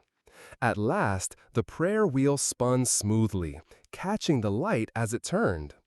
Elias invited Daniel to offer a prayer, to set an intention for healing, not just for himself, but for all who had ever felt forgotten or left behind. Daniel closed his eyes, pressing his palms together. He whispered a blessing for forgiveness, for courage, for the strength to face what he had neglected within himself. As he turned the wheel, a faint chime rang out, echoing through the alcove. They sat in silence, watching the wheel spin, its motion a symbol of renewal and hope. Elias spoke softly. "In modern life, we are encouraged to move quickly, to achieve, to discard what no longer serves us. But true healing comes from remembering, to pause, to tend to what we have overlooked, to bring compassion to every part of ourselves. He continued, psychologists call this integration, the process of making peace with our whole selves, not just the parts we show to the world. When we reclaim what we have forgotten, we become more complete, more resilient. We discover that nothing is truly lost, everything can be transformed. Daniel nodded, understanding dawning in his eyes. I see now that my pain, my regrets, they're not obstacles to be avoided, but invitations to return, to heal. Like the prayer wheel, they are waiting for me to remember them. Elias smiled, pride shining in his gaze. Yes, Daniel, every act of remembrance is an act of love. When you turn toward what you have neglected, you offer yourself the gift of wholeness. As the sun climbed higher, casting golden light across the courtyard, Elias and Daniel rose, leaving the prayer wheel spinning gently in the breeze. Other monks passed by, pausing to watch, drawn by the sound and the sight of something restored. That evening, as dusk settled over the monastery, Daniel returned to the alcove alone. He sat beside the prayer wheel, breathing in the quiet, feeling gratitude for the chance to begin again. He understood now that forgetting was not the end, but an invitation, a call to return, to remember, to heal. Before sleep, Daniel reflected on the lesson of the forgotten prayer wheel. He asked himself, what have I neglected within me? What might I rediscover if I return with patience and care? With each breath, he felt a growing sense of peace, a gentle turning within, as if his own heart were a wheel, spinning, remembering, coming home. Outside, the wind stirred the trees, carrying the soft chime of the prayer wheel into the night. And in the quiet darkness, the monastery held its secrets close, waiting patiently for all who sought the healing power of remembrance. Story 11. The Two Paths Through the Bamboo. A pale morning mist lingered over the monastery, softening the world to shades of silver and green. The bamboo grove behind the temple was alive with quiet music, the rustle of slender stalks swaying in the breeze, the gentle patter of dew falling from leaf to leaf. Brother Elias walked slowly along the narrow path that wound through the thicket, his footsteps muffled by the thick carpet of fallen leaves. It was a place he often came to reflect, for the bamboo seemed to hold both the memory of storms and the promise of renewal. Each stalk bent gracefully under the weight of wind or rain, only to spring upright again when the sky cleared. Here, the air was cool and fragrant, filled with the earthy scent of growth and decay mingling as one. This morning, Elias was not alone. At the entrance to the grove stood Mark, a young man whose face was etched with uncertainty. He had come to the monastery seeking answers, yet found himself caught between two difficult choices, each path offering its own gifts and burdens. Mark's eyes darted between the twin trails that split before him, vanishing into the dense green. Elias greeted him with a gentle nod. "You seem troubled, Mark." Mark hesitated, glancing down each path. "I don't know which way to go, brother. Both look the same at first, but I can't see where they lead. I'm afraid of making the wrong choice." Elias smiled, motioning for Mark to walk with him. They entered the grove together, the world narrowing to a corridor of swaying bamboo and filtered light. "Life is full of crossroads," Elias said softly. "Sometimes the paths are clear. Other times we must choose without knowing what lies ahead. The Buddha taught, in the end, only three things matter: how much you loved, how gently you lived, and how gracefully you let go of things not meant for you." Mark sighed, his voice tight with worry. "But what if I regret my decision? What if I miss out on something better?" They paused at a fork in the trail. One path curved left, disappearing into shadow. The other veered right, dappled with sunlight. Elias knelt and picked up a fallen bamboo leaf, turning it over in his hand. Regret is like this leaf, once part of the living stalk, now resting on the earth. We cannot return it to where it once belonged, but we can honor it for what it gave. Every choice shapes us, teaching us about who we are and what we value. He handed the leaf to Mark. The mind loves certainty, but life rarely offers guarantees. Sometimes we must trust our heart, step forward, and accept that we may never know what might have been. True wisdom comes not from avoiding mistakes, but from meeting each moment with openness and courage. As they walked deeper into the grove, the air grew cooler, the light more diffuse. Mark spoke quietly, his words tumbling out in a rush. "I've always tried to make the right decisions, to please my family, to succeed at work, to be someone others could rely on. But lately I feel lost. No matter what I choose, I worry that I'll disappoint someone, or myself." Elias listened, letting the silence settle before replying. We all long for approval, for a sense of belonging. Yet, if we live only for others' expectations, we lose touch with our own inner compass. The bamboo bends with the wind, but it does not break. It finds strength in flexibility, rootedness in surrender. So too must we learn to listen to our own truth, even when it means disappointing others. They reached a clearing where the two paths met again, circling back toward the heart of the grove. Sunlight streamed through the canopy, illuminating the delicate veins of every leaf. Elias gestured to the convergence. "Notice how these paths, though separate, lead to the same place. In life, there are many ways to grow, to heal, to find meaning. What matters is not the road itself, but the presence you bring to each step." Mark gazed around, a sense of wonder dawning in his eyes. "So, there's no single right answer?" Elias shook his head gently. "There are only choices, each with their own lessons. If you walk with awareness, even a difficult path can bring wisdom. If you stumble, you can always begin again. The important thing is to keep moving, to trust that you will find your way home." He invited Mark to pause and listen. Together, they stood in silence, attuned to the subtle music of the grove, the whisper of wind, the distant call of a dove, the heartbeat of their own breath. Mark felt his anxiety ease, replaced by a quiet confidence. In modern life, Elias continued, we are bombarded by options, careers, relationships, places to live, dreams to chase. The fear of missing out can paralyze us, leaving us stuck at the crossroads. Psychologists call this decision fatigue, the exhaustion that comes from endless choices. But the remedy is simple.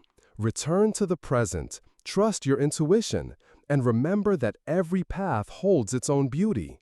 Mark closed his eyes, breathing deeply. For the first time in weeks, he felt grounded, connected to something larger than himself. He realized that the pressure to choose perfectly was an illusion. What mattered was the willingness to walk, to learn, to let go. As they made their way back to the edge of the grove, Elias offered a final reflection. Tonight, as you prepare for sleep, ask yourself, what am I truly seeking? Is it certainty, or is it peace with uncertainty? Can I honor my choices, even if I do not know where they will lead? Mark nodded, gratitude shining in his eyes. He understood now that every journey was a series of steps, each one shaped by intention and presence. There would be moments of doubt, of regret, of longing for another way. But there would also be moments of clarity, of joy, of coming home to himself. That evening, as dusk settled over the monastery and the bamboo swayed in the twilight breeze, Mark sat quietly in his room, reflecting on the day's lesson. He held the bamboo leaf in his palm, feeling its delicate strength, its silent resilience. With each breath, he let go of the need for certainty, trusting instead in the wisdom of the path beneath his feet. Outside, the wind moved through the grove, carrying the promise of new beginnings. And in the quiet darkness, the two paths waited patiently for all who sought the courage to choose, to walk, and to discover their own way home. Story 12. The Pot of Boiling Rice. The midday sun poured golden light over the monastery, casting sharp shadows across the courtyard and filling the air with a gentle warmth. In the kitchen, the scent of simmering herbs and fresh bread mingled with the more pungent aroma of wood smoke. Pots clattered, water bubbled, and knives thudded against cutting boards in a quiet rhythm that spoke of routine and care. Brother Elias stood by the open window, sleeves rolled up, stirring a large pot of rice set atop the stove. The grain swirled in the boiling water, rising and falling as steam curled into the air. He moved with practiced ease, yet his eyes were distant, lost in thought. Across the room, David, a novice monk in his first year, watched anxiously. His face was flushed, his jaw clenched tight. Just moments before, he had argued with another novice over a trivial mistake, words sharp and voices raised. Now, guilt gnawed at him, but anger still simmered beneath the surface. Elias noticed David's agitation and beckoned him closer. "Would you help me with this rice?" he asked gently. David nodded, approaching the stove. The heat pressed against his skin, intensifying the storm within. Elias handed him the wooden spoon. "Stir slowly," he instructed. "Notice how the rice moves. Watch what happens if you stir too quickly." David obeyed, swirling the spoon through the bubbling water. When he stirred too fast, the grain splashed against the sides, threatening to spill over. When he slowed, the movement became smooth, the water calming, the rice cooking evenly. Elias smiled. Rice is like the mind. When we agitate it, everything rises up: anger, worry, regret. If we move with patience, things settle and clarity returns. David's shoulders dropped a little, his breath growing deeper. "I lost my temper today," he admitted. "I said things I didn't mean. Even now, I can't let go of it. The anger just keeps boiling inside me." Elias nodded, his gaze kind. "Anger is natural, David. It is part of being human. But if we do not tend to it wisely, it can overflow, burning ourselves and others.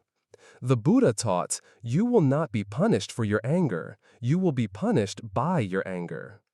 He reached for a small bowl of cold water and poured it slowly into the pot. The boiling subsided, the rice settling into a gentle simmer. Sometimes, when anger arises, we try to push it away or act on it immediately. But there is another way: to pause, to breathe, to cool the fire before it spills over. David listened, watching the transformation in the pot. "But how do I do that? Sometimes it feels like the anger takes over before I even realize it's there." Elias gestured toward a stool. "Sit with me for a moment." They settled beside the stove, the soft sounds of the kitchen grounding them in the present. "Imagine your anger as this pot of rice," Elias began. "At first, the heat builds slowly. You may notice irritation, a tightening in your chest, a flush in your cheeks. If you ignore it, the heat increases until it boils over. But if you pay attention early, you can lower the flame, add cool water, or simply step back and wait." He continued, "In modern life, we are rarely taught to recognize the early signs of anger. We rush from task to task, reacting instead of responding. Psychologists call this emotional hijacking, when strong feelings override our ability to think clearly. The practice is to become aware, to notice the first bubbles before the pot boils over." David closed his eyes, recalling the argument. He remembered the quickening of his breath, the tension in his hands, the urge to shout. "I felt it coming, but I didn't stop. I wanted to be right, to win." Elias nodded. "That is the nature of anger. It convinces us that victory will bring relief. But often, it leaves only emptiness and regret. The true victory is not in defeating another, but in mastering oneself. He invited David to try a simple exercise. Next time you feel anger rising, pause. Place your hand on your heart. Breathe deeply, counting each inhale and exhale. Ask yourself, what am I really feeling? What do I need right now? Often, beneath anger lies hurt, fear, or disappointment. When you meet these feelings with kindness, the fire cools and wisdom can arise. They sat together in silence, the only sound the gentle bubbling of the rice. David felt the knot in his stomach begin to loosen, replaced by a sense of spaciousness. After a while, Elias rose and checked the pot. The rice was nearly done, soft, fragrant, perfectly cooked. He scooped some into a bowl and handed it to David. "Taste this," he said. David took a bite, savoring the warmth and comfort. "It's good," he murmured. Elias smiled. "Patience brings nourishment. Rushing brings ruin. So it is with our emotions. When we tend to them with care, they can feed us and those around us with understanding and compassion." As the meal was served and the monks gathered at the long wooden table, David found himself sitting beside the novice he had argued with earlier. For a moment, awkwardness hung between them. Then, remembering Elias's words, David turned and offered a quiet apology. The other novice smiled, accepting with grace. The tension melted, replaced by a gentle camaraderie. That evening, as dusk fell and lanterns glowed along the walkways, David walked alone in the garden, reflecting on the lesson of the boiling rice. He realized that anger would come and go, just as the day gave way to night. What mattered was how he met it, whether with reactivity or with mindful presence. Before sleep, David sat in meditation, breathing deeply, imagining each breath as a ladle of cool water poured onto the heat of his emotions. He asked himself, "What is bubbling within me? Can I tend to it with patience, allowing it to settle rather than boil over?" Outside, the world grew quiet, the kitchen empty, the pot washed and set aside for another day. And in the stillness, David discovered a new strength, not in suppressing his anger, but in meeting it with awareness, transforming its fire into the warmth of understanding. The monastery rested under a blanket of stars, holding the promise of tomorrow's lessons. And somewhere in the darkness, the memory of boiling rice lingered, a reminder that every emotion, tended with care, could become a source of healing and peace. Story 13: The Child and the Paper Lanterns. A soft rain had fallen through the night, leaving the monastery gardens shimmering with droplets that clung to every leaf and blade of grass. The world felt newly washed, the air fresh and tinged with the scent of earth and jasmine. In the heart of the courtyard, monks moved quietly about their morning chores, sweeping paths, tending to flowers, and lighting incense at the ancient altar. Brother Elias sat beneath the sheltering eaves, watching the day unfold.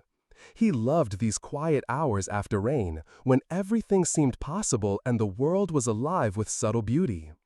As he sipped his tea, he noticed a small figure standing at the edge of the garden, a child, perhaps 8 or 9 years old, clutching a bundle wrapped in faded cloth. The boy's name was Lucas. He had come to the monastery with his mother, who worked in the village nearby.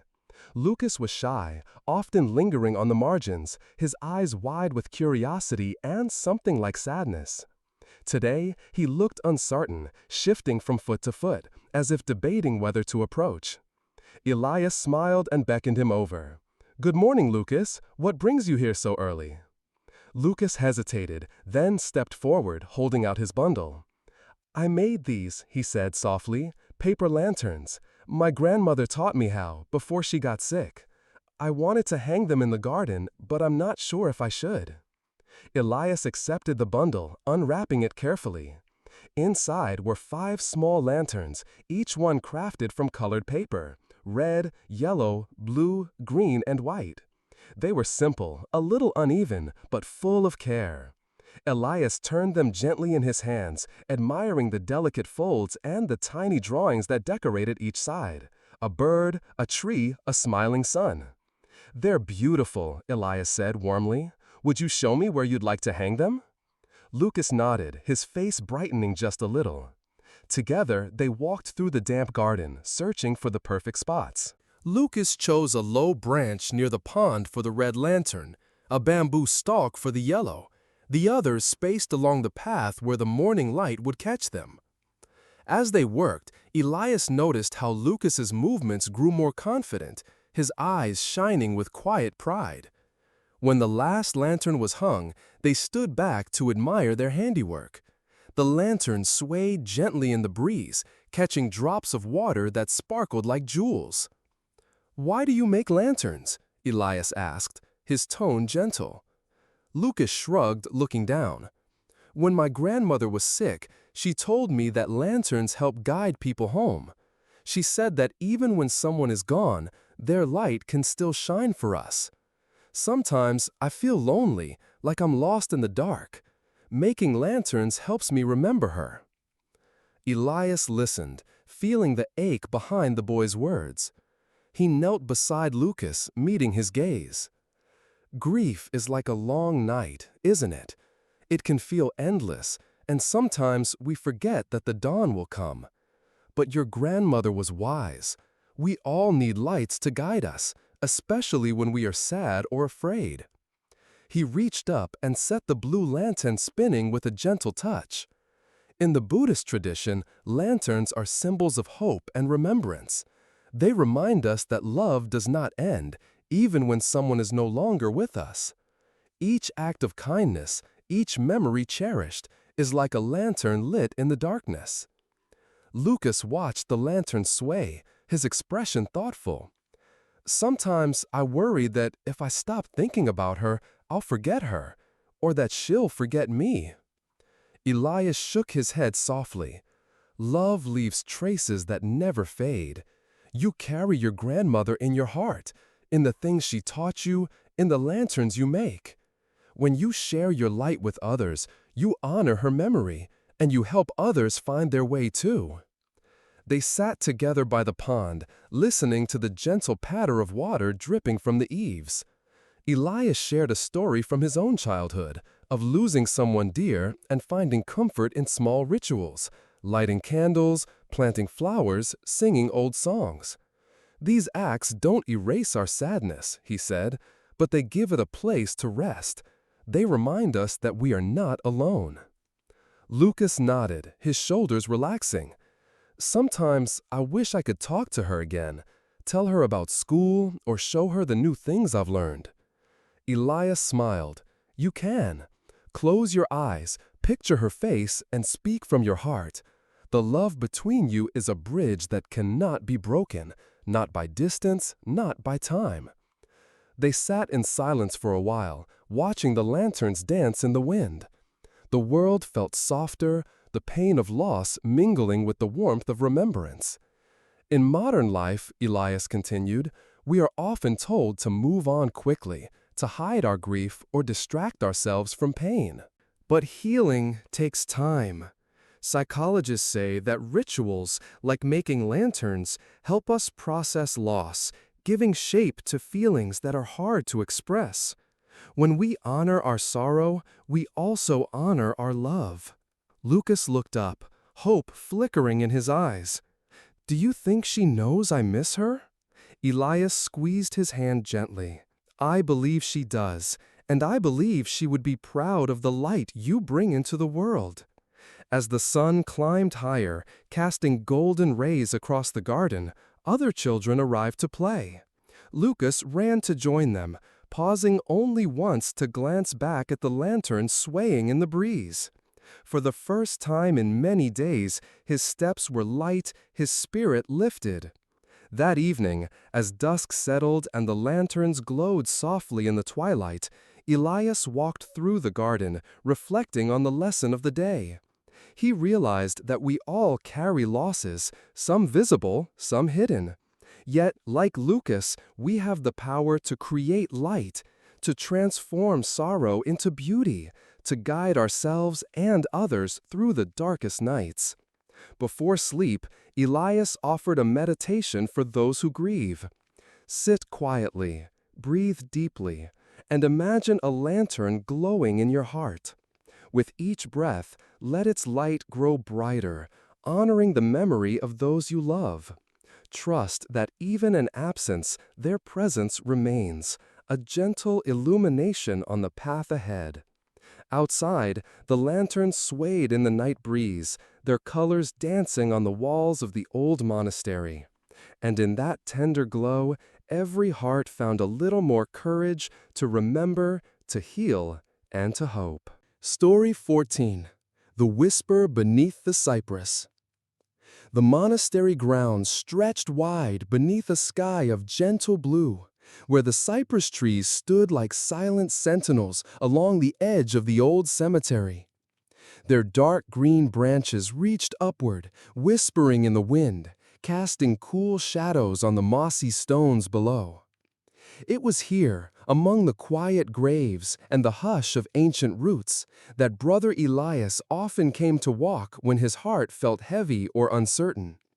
On this late afternoon, the sun hung low, gilding the world with amber light. The air was thick with the scent of pine needles and damp earth, mingling with the faint sweetness of wild violets that grew between the gravestones. As Elias wandered the winding path, he noticed a figure seated on a bench beneath the largest cypress, a woman, her posture folded inward, hands clasped tightly in her lap. Her name was Margaret. She had arrived at the monastery only days before, seeking respite from a grief that would not loosen its grip. Her husband had died suddenly, leaving her adrift in a sea of sorrow and unanswered questions. She had spent much of her time alone, walking the gardens or sitting in the chapel, her eyes red from weeping, her voice rarely heard. Elias approached quietly, careful not to startle her. He sat beside her on the weathered bench, saying nothing at first. Together, they listened to the wind moving through the cypress, the distant call of a dove, the soft creak of branches overhead. After a long silence, Margaret spoke, her words trembling. "It's strange, brother. I come here every day, hoping for some sign, some message from him. But all I hear is the wind. Sometimes I wonder if I'm talking to myself." Elias nodded, his gaze gentle. Grief can feel like a great emptiness, a silence so deep it echoes. But sometimes, in that silence, there are whispers, soft as breath, easy to miss unless we listen with our whole being. Margaret looked down at her hands, twisting her wedding ring. "People tell me I should move on, that time will heal everything. But I don't want to forget him.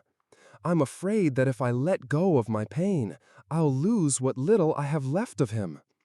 Elias listened, feeling the ache behind her words. The Buddha taught, "You will not be punished for your anger, you will be punished by your anger." In the same way, we are not healed by forgetting, but by allowing ourselves to remember with kindness. Grief is not an enemy to be conquered, but a companion to be understood. He gestured to the cypress trees, their roots tangled deep in the earth. These trees have stood here for centuries. They have seen countless seasons, storms, and losses. Yet they remain, growing slowly, reaching upward, even as their roots anchor them in the past. So too must we find a way to live with our memories, not by cutting them away, but by letting them nourish us. Margaret wiped her eyes, looking up into the shifting canopy. "But how do I do that? Every memory hurts, even the happy ones." Elias picked up a fallen cypress cone, rolling it between his palms. "Pain is the price of love. When we open our hearts, we invite both joy and sorrow. The goal is not to escape the pain, but to make space for it, to let it soften us rather than harden us." He invited Margaret to close her eyes and breathe deeply, feeling the ground beneath her feet, the roughness of the bench, the cool shade of the tree.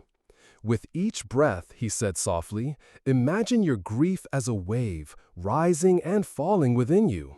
Do not fight it, nor try to hold it back. Let it move through you, trusting that it will ebb in its own time. They sat together in meditation, the world narrowing to the rhythm of breath and the rustle of leaves. Margaret felt her sorrow swell, crest, and recede, leaving a bittersweet peace in its wake. In modern life, Elias continued, we are taught to avoid discomfort, to distract ourselves from pain. But psychologists say that true healing comes from acceptance, from allowing ourselves to feel fully, without judgment. When we turn toward our grief, we discover that it holds not just sadness, but also love, gratitude, and the seeds of new beginnings. Margaret opened her eyes, her face softer.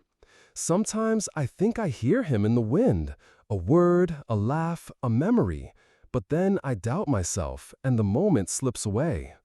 Elias smiled. Love leaves traces that cannot be erased. The people we cherish become part of us, their voices woven into our thoughts, their stories shaping our days. The cypress whispers not because it has answers, but because it remembers. So do we. He placed the cypress cone in Margaret's hand. When you feel lost, hold this and listen, not just with your ears, but with your heart. Trust that you are not alone, that your grief is a bridge connecting you to all who have loved and lost. As the sun dipped lower, casting long shadows across the grass, Margaret breathed in the scent of the trees, the earth, the fading light. For the first time since her husband's death, she felt a flicker of hope, a sense that she could carry her sorrow without being consumed by it. That evening, as dusk gathered and the world turned silver and blue, Margaret returned to her room. She placed the cypress cone on her windowsill, a small reminder of the day's lesson. Before sleep, she sat quietly, breathing deeply, listening for the whisper beneath the cypress, the voice of memory, of love, of healing. She asked herself, what if my grief is not a wall, but a doorway? What if, by opening to it, I can find my way back to the world, carrying the one I've lost within me? Outside, the wind moved through the trees, carrying the secrets of the ages. And in the gentle darkness, the monastery offered its blessing, a promise that every sorrow, when honored, could become a source of strength, a whisper of hope, a song beneath the cypress that would never fade. Story 15, The Weaver's Broken Thread. The first rays of morning sunlight slipped through the stained glass windows of the monastery, painting patterns of gold and blue across the flagstone floor. In a quiet corner near the cloister, where ivy crept up ancient walls and the air always smelled faintly of lavender, Brother Elias sat at a low wooden table. His hands moved with patient skill as he worked a loom, weaving strips of colored wool into a tapestry that would one day hang in the meditation hall. The soft clack of the shuttle and the gentle rhythm of the loom filled the silence. It was a meditative task, one that allowed thoughts to drift like clouds across the mind's sky. But this morning, Elias was not alone. Across from him sat Clara, a woman from the nearby village who had come to the monastery seeking solace after a painful falling out with her sister. Her eyes were red from crying, her fingers twisting nervously in her lap. Elias noticed her troubled expression and offered a gentle smile. "Would you like to help me with the weaving, Clara?" She hesitated, then nodded. Elias handed her a length of deep green wool and showed her how to guide it through the warp threads. At first, her movements were tentative, but soon she found a steady rhythm, the simple act of creation soothing her frayed nerves. For a while, they worked in companionable silence. The loom's gentle music filled the room, mingling with the distant chirping of sparrows outside the open window. As Clara became more absorbed in the work, her breathing slowed, her shoulders relaxed. She watched the colors emerge beneath her hands, emerald and sapphire, a streak of crimson, a patch of warm gold. Then, without warning, the thread in Clara's hand snapped. She gasped, holding up the broken ends, her face crumpling with frustration. "I'm sorry," she whispered. "I ruined it." Elias shook his head gently. "You haven't ruined anything. Threads break sometimes. It's part of the process." He took the broken ends and showed her how to tie them together, weaving the nub back into the fabric so it was almost invisible. "See? The tapestry is still whole." In fact, every tapestry has knots and mended places, hidden stories of mistakes and repairs. Clara stared at the woven cloth, tracing the spot where the thread had broken. "It feels like my life," she said quietly. "Everything was going well, and then it just snapped. My sister and I used to be so close. Now we barely speak. I keep replaying our last argument, wishing I could take back what I said." Elias listened, his hands resting on the loom. We all have moments when things fall apart. Relationships, plans, even our sense of self. The Buddha taught, to understand everything is to forgive everything. When we see our own suffering clearly, we can begin to forgive ourselves and others. He gestured to the tapestry. "Notice how the pattern continues, even after the thread breaks. The beauty of the whole is not diminished by its flaws. In fact, the mended places make it unique." Clara wiped her eyes, managing a small smile. "But I feel so much regret.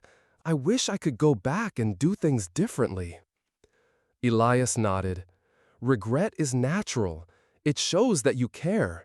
But if we hold on to it too tightly, it becomes another broken thread, one that keeps us from moving forward. Healing begins when we accept what has happened, learn from it, and choose to weave something new." He invited Clara to close her eyes and breathe deeply, feeling the weight of her sorrow and the hope for reconciliation. Imagine your relationship with your sister as a tapestry. Where are the knots, the tears, the colors that once shone bright? What new threads might you add, even now? Clara pictured the tapestry in her mind, vivid greens and blues, a few dark spots where pain lingered, but also spaces where new patterns could emerge. She realized that the story was not finished. There was still time to mend, to reach out, to forgive. In modern life, Elias continued, we are often told to hide our mistakes, to present only the perfect parts of ourselves. But psychologists say that true connection comes from vulnerability, from sharing our struggles as well as our strengths. When we admit our faults and seek forgiveness, we invite others to do the same. He handed Clara a spool of golden thread. "Would you like to add this to the tapestry? Think of it as a symbol of hope, a reminder that even after loss, beauty can return." Clara smiled, her hands steadier now. Together, they wove the golden thread through the fabric, watching as it caught the light and brightened the whole design. As the morning wore on, Clara shared more of her story, the happy memories, the misunderstandings, the longing for things to be different. Elias listened with compassion, offering gentle encouragement but never rushing her grief. She spoke of childhood days spent playing in sunlit fields, of laughter echoing through their family home, of secrets whispered under blankets late at night. Then came the shadows, the slow drift apart as life grew busier, the words spoken in anger, the long silences that followed. "Sometimes," Clara confessed, "I wonder if the damage is too great, if the tapestry can ever be made whole again." Elias reached across the table, his touch warm and steady. "No tapestry is ever perfect, Clara. Each one bears the marks of its making, the knots, the tangles, the places where threads were lost and found again. What matters is not perfection, but the willingness to keep weaving, to bring patience and love to each new row." He pointed to a section of the tapestry where several colors met in a swirl.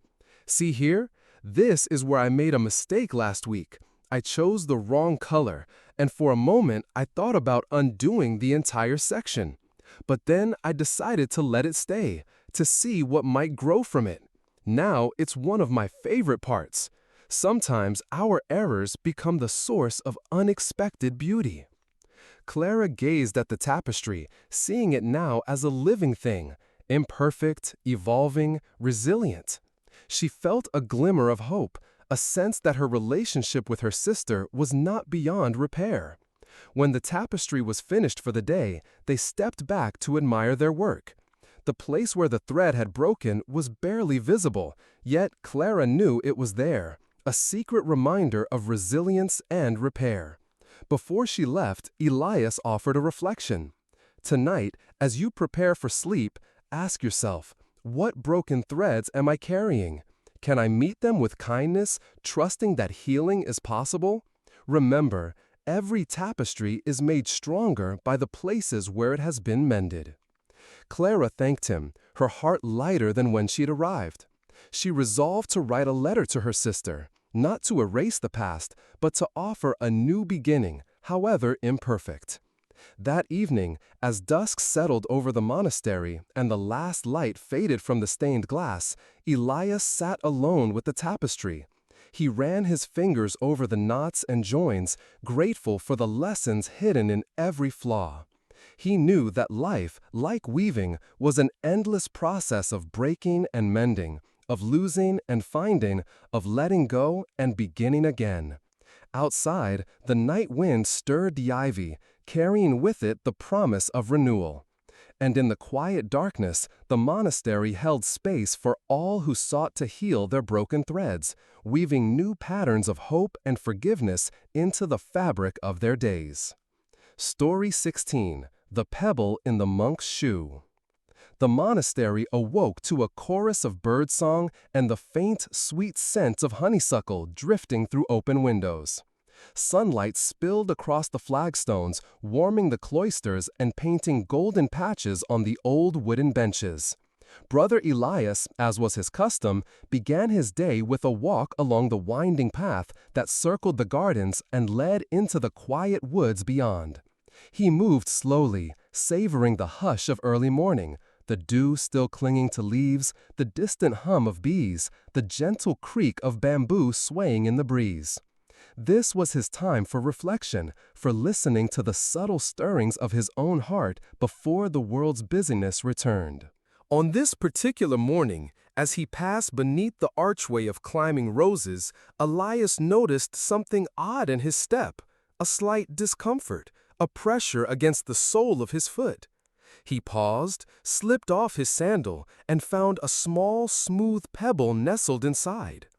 It was hardly larger than a fingernail, but it had already begun to irritate his skin.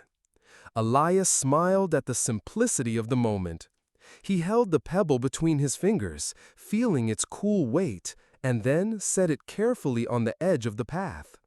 As he continued his walk, he thought about how such a tiny thing could cause so much distraction. How often in life, unnoticed burdens become sources of suffering simply because we do not pause to remove them. Later that morning, after breakfast, Elias gathered the novices in the courtyard for their daily lesson. Among them was James, a young man whose brow was furrowed with worry. For weeks, James had been restless and irritable, snapping at others over small mistakes and struggling to focus during meditation. Elias invited the group to sit in a circle beneath the shade of an old maple tree. He reached into his robe and produced the pebble he had found earlier. Holding it up for all to see, he asked, "What do you think this is?" The novices exchanged puzzled glances. "A stone?" one ventured. "A pebble from the path?" Elias nodded. "Yes, but this morning it was more than that. It was a source of discomfort, a distraction from my peace. I didn't notice it at first. It was only a slight irritation. But the longer I walked, the more it demanded my attention." He looked at James, whose gaze dropped to the ground. How many of us carry pebbles in our shoes? Not just real ones, but worries, regrets, unspoken hurts. Small things we ignore, telling ourselves they don't matter. Until one day, we find we cannot walk in peace. James shifted uneasily. Sometimes I feel like my whole mind is full of pebbles, he admitted. Little annoyances, memories, things I wish I'd done differently. They seem too small to talk about, but they never go away. Elias listened with compassion. In the teachings of the Buddha, it is said, if you let small things pile up, soon they will become mountains. Our suffering often begins with what we overlook, the harsh word left unspoken, the apology never made, the self-criticism whispered late at night. These are the pebbles in our shoes. He invited each novice to close their eyes and reflect. What small discomforts were they carrying? Was there a conversation avoided, a feeling ignored, a habit that brought quiet pain? As the group sat in silence, the air grew thick with unspoken truths. After a few minutes, Elias spoke again. Now, imagine removing just one pebble. How might your day change, your relationships, your sense of ease? He turned to James. Would you be willing to share one pebble you've been carrying?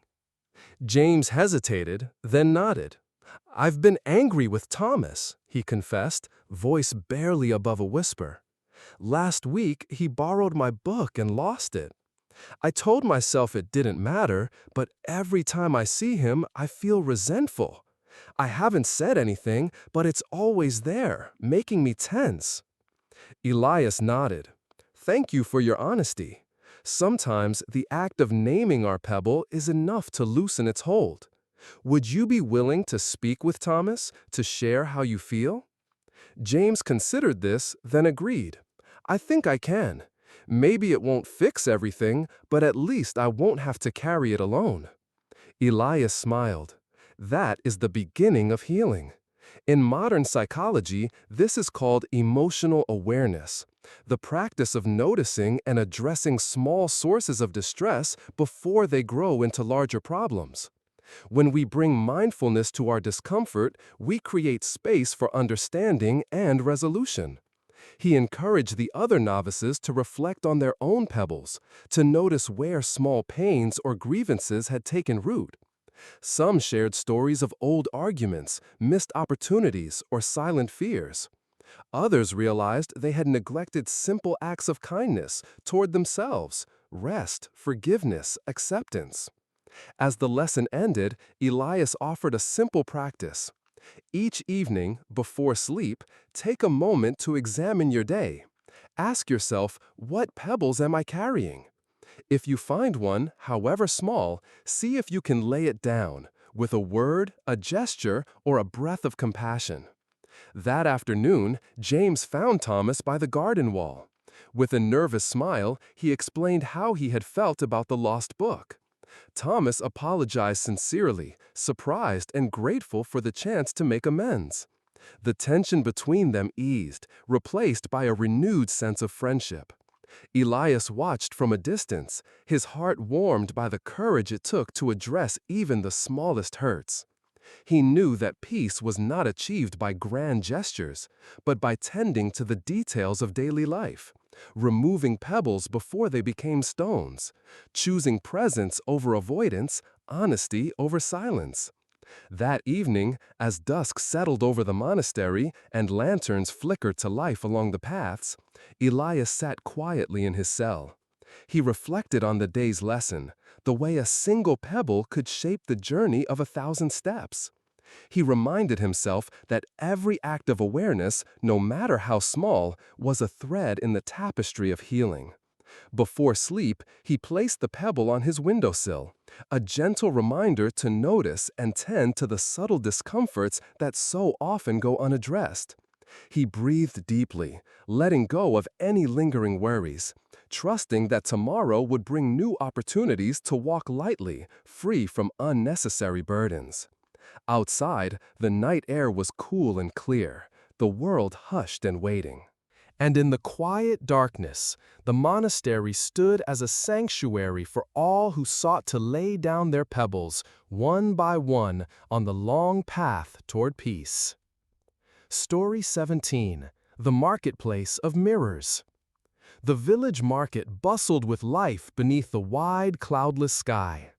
Every Saturday, vendors arrived before dawn to set up their stalls, filling the square with a patchwork of colors and scents. Baskets of ripe fruit, jars of honey gleaming in the sun, bolts of fabric fluttering like banners, and pots of herbs whose fragrance mingled with the earthy aroma of fresh bread. The air rang with laughter, haggling, and the clatter of carts over cobblestones. Brother Elias rarely missed market day. He enjoyed wandering among the stalls, greeting old friends, and savoring the vibrant pulse of community. Today, as he entered the square, he noticed something new: a small booth tucked between the flower seller and the spice merchant. Its sign read simply, "Mirrors for sale." Curious, Elias approached. The stall was run by an elderly woman named Agnes, her hair silver and eyes sharp with kindness. She had arranged dozens of mirrors on her table, each one different, some framed in wood, others in polished brass or painted ceramic. Some were large enough to reflect a whole face, others, no bigger than a coin, caught only a fragment of the world. Agnes greeted Elias with a nod. "Would you like to see yourself, brother?" Elias smiled. "Perhaps I would. But tell me, what makes your mirror special?" She leaned closer, lowering her voice conspiratorially. "Each mirror shows not just your reflection, but a little more. Sometimes what you hope to see, sometimes what you fear. People come here looking for beauty, but they often find something unexpected." As if on cue, a young man stepped up to the stall.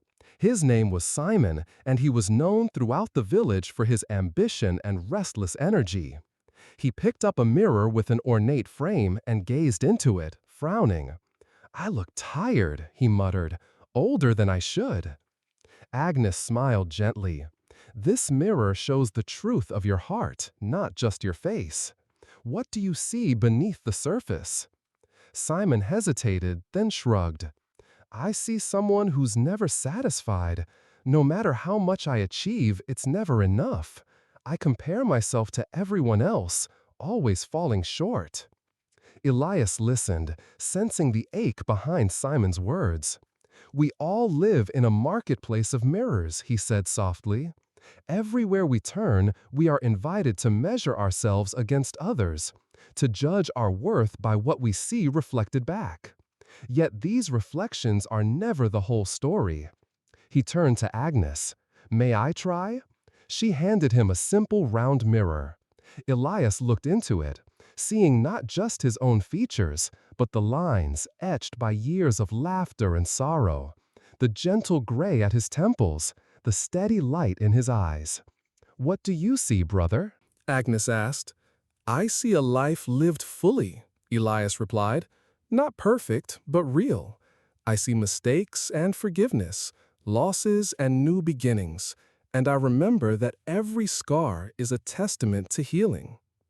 A young woman named Rose approached, drawn by the conversation. She lifted a tiny mirror shaped like a teardrop and peered into it, her brow furrowed. "All I see are my flaws, the scar on my cheek, the way my mouth turns down when I'm thinking. Sometimes I wish I could be someone else." Elias placed a reassuring hand on her shoulder. "The Buddha taught, you yourself, as much as anybody in the entire universe, deserve your love and affection. Our suffering grows when we seek our value in comparison, when we forget that each of us is unique, a singular pattern in the tapestry of life." He gestured to the array of mirrors. "Notice how each one reflects the world differently. Some distort, some magnify, some show only a sliver of the truth. If we rely solely on these images, we lose sight of our own inner light." Agnes nodded. "That's why I sell mirrors, not to make people vain, but to help them see. to remind them that the truest reflection comes from within. Simon looked thoughtful.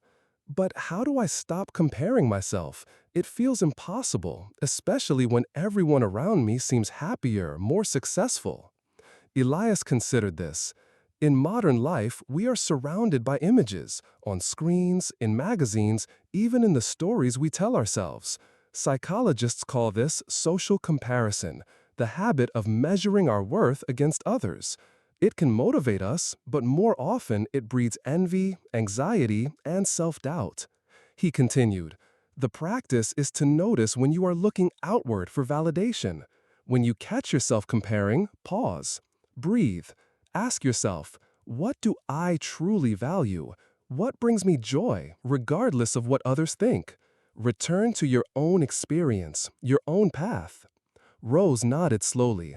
It's hard, but maybe if I start with kindness, to myself, to others, I can change the way I see. Agnes smiled, handing her a small mirror edged in blue glass. Take this. Let it remind you to look with gentle eyes. As the morning wore on, more villagers stopped by the stall. Some laughed at their reflections, others frowned or sighed. A few, after talking with Elias and Agnes, left with a lighter step, carrying a new sense of acceptance. Later, as the market quieted and the shadows grew long, Elias sat beside Agnes, watching the last rays of sunlight glint off the mirrors. He reflected on the day's lesson, the endless dance of comparison, the longing to be seen and valued, the freedom that comes from embracing one's true self. He offered a meditation to those gathered nearby. Close your eyes. Imagine standing before a clear, still pond. See your reflection, not as others see you, but as you are, whole and complete. With each breath, let go of judgment, of comparison, of the need to be anything other than yourself. Trust that your presence is enough. As dusk settled over the village, Elias walked home through the quiet streets, the memory of the marketplace lingering in his mind. He knew that tomorrow the mirrors would return, and so would the urge to compare. But now he carried a deeper wisdom, a reminder that the truest reflection is found not in the gaze of others, but in the quiet acceptance of one's own heart. And in the gentle darkness, the village rested, each soul shining with its own unrepeatable light, reflected in 1,000 imperfect mirrors, beautiful just as they were. Story 18. The Night of 10,000 Stars. The monastery was a place of quiet routine, but on certain nights, the world outside seemed to pause and breathe with it. One such night arrived at midsummer, when the air was warm and sweet with honeysuckle, and the sky stretched wide and cloudless above the hills. As dusk faded, Brother Elias stood in the courtyard, gazing upward as the first stars began to appear, one by one, then in clusters, until the heavens blazed with light. The monks finished their evening prayers and drifted out into the garden, drawn by the beauty overhead. Some lay on the grass, others sat on stone benches, all of them silent, awestruck by the vastness above. It was on this night that a young woman named Rachel came quietly through the gate, her steps hesitant, her eyes shadowed by loneliness. Rachel had come to the monastery seeking something she could not name. She felt adrift in her life, a sense of isolation that lingered even in crowds, a longing for connection that no conversation or friendship seemed to satisfy. She had tried meditation, journaling, even long walks in the woods, but the ache remained, a silent companion. Elias noticed her standing apart from the others, arms wrapped around herself. He approached gently, offering a warm smile. "It's a beautiful night," he said softly. "Would you like to join me?" Rachel nodded, grateful for his kindness. Together, they walked to the far edge of the garden, where the view of the sky was unobstructed. They sat side by side on the cool grass, the silence between them easy and unforced. For a while, neither spoke. Above them, the Milky Way arched across the darkness, a river of silver dust. Crickets sang in the hedges, and somewhere an owl called, its voice echoing in the stillness. At last, Rachel broke the silence. "I've never seen so many stars," she whispered. "It makes me feel small, and yet somehow less alone." Elias nodded, his gaze fixed on the constellations. "There is a teaching in Buddhism," he said, "that speaks of Indra's net, a vast web stretching across the universe with a jewel at every intersection. Each jewel reflects all the others, and each is essential to the whole. We are like those jewels, unique, yet inseparable from everything around us." Rachel listened, her breath slowing. "Sometimes I feel invisible, like my life doesn't matter. I see people laughing together, families holding hands, and I wonder if I'll ever belong anywhere." Elias turned to her, his expression gentle. "Loneliness is a part of being human. We all feel it, even surrounded by others. But often, what we long for is not just company, but a sense of belonging, to ourselves, to the world, to something greater than our own story." He gestured to the sky. "Look at the stars. Each one burns alone, separated by unimaginable distances. Yet together, they create a tapestry of light that guides travelers, inspires poets, and reminds us of our place in the universe. Your presence matters, Rachel, whether or not you see it reflected in those around you." She considered this, her heart aching with both sadness and hope. "But how do I find that sense of connection? How do I stop feeling so separate?" Elias invited her to close her eyes and listen, not just to the sounds around them, but to the subtle rhythm of her own breath, the beating of her heart. "In modern life," he said, "we are taught to seek connection outside ourselves, through social media, achievements, relationships. But true belonging begins within. When we sit quietly, allowing ourselves to be present with whatever arises, loneliness, fear, longing, we begin to touch the deeper truth of our interconnectedness." He continued, "Psychologists call this existential loneliness, the sense that we are fundamentally alone in our experience. But spiritual traditions remind us that beneath the surface, we are always connected, by love, by compassion, by the simple fact of being alive together on this earth." Rachel breathed deeply, feeling the cool night air fill her lungs. She let her thoughts drift, imagining herself as one star among many, small, yes, but shining, her light joining with countless others to illuminate the darkness. Elias spoke again, his voice soft as the breeze. "The Buddha said, if you light a lamp for someone else, it will also brighten your path. Sometimes the way out of loneliness is to reach out, to offer kindness, to listen, to share your own vulnerability. In doing so, you invite others to do the same, weaving new threads in the net of connection." They sat together in silence, watching as a shooting star traced a bright arc across the sky.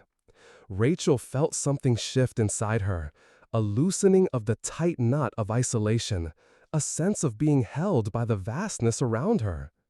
After a while, other monks and visitors began to gather near them, drawn by the sight of the two figures sitting quietly under the open sky. Someone brought a blanket, another passed around mugs of herbal tea. The group formed a loose circle, faces upturned, voices hushed in reverence for the night. A young novice named Peter began to speak, sharing a memory of his childhood, lying in a field with his father, counting stars and dreaming of distant worlds. His story was simple, but it opened the door for others to share their own memories, hopes, and fears. Laughter mingled with tears as the group discovered, in their shared stories, echoes of their own hearts. Rachel listened, her loneliness dissolving in the warmth of community. She realized that everyone, in their own way, carried the ache of separation, the longing to be seen, to be known, to belong. The act of gathering under the stars, of listening and speaking honestly, became a kind of healing, a reminder that connection was possible, even in the darkest night. Elias watched the group, his heart full. He knew that the lesson of the stars was not only about awe, but about humility and unity. Each person, like each star, was both solitary and part of a greater whole. The beauty of the night was not in any single point of light, but in the constellation they formed together.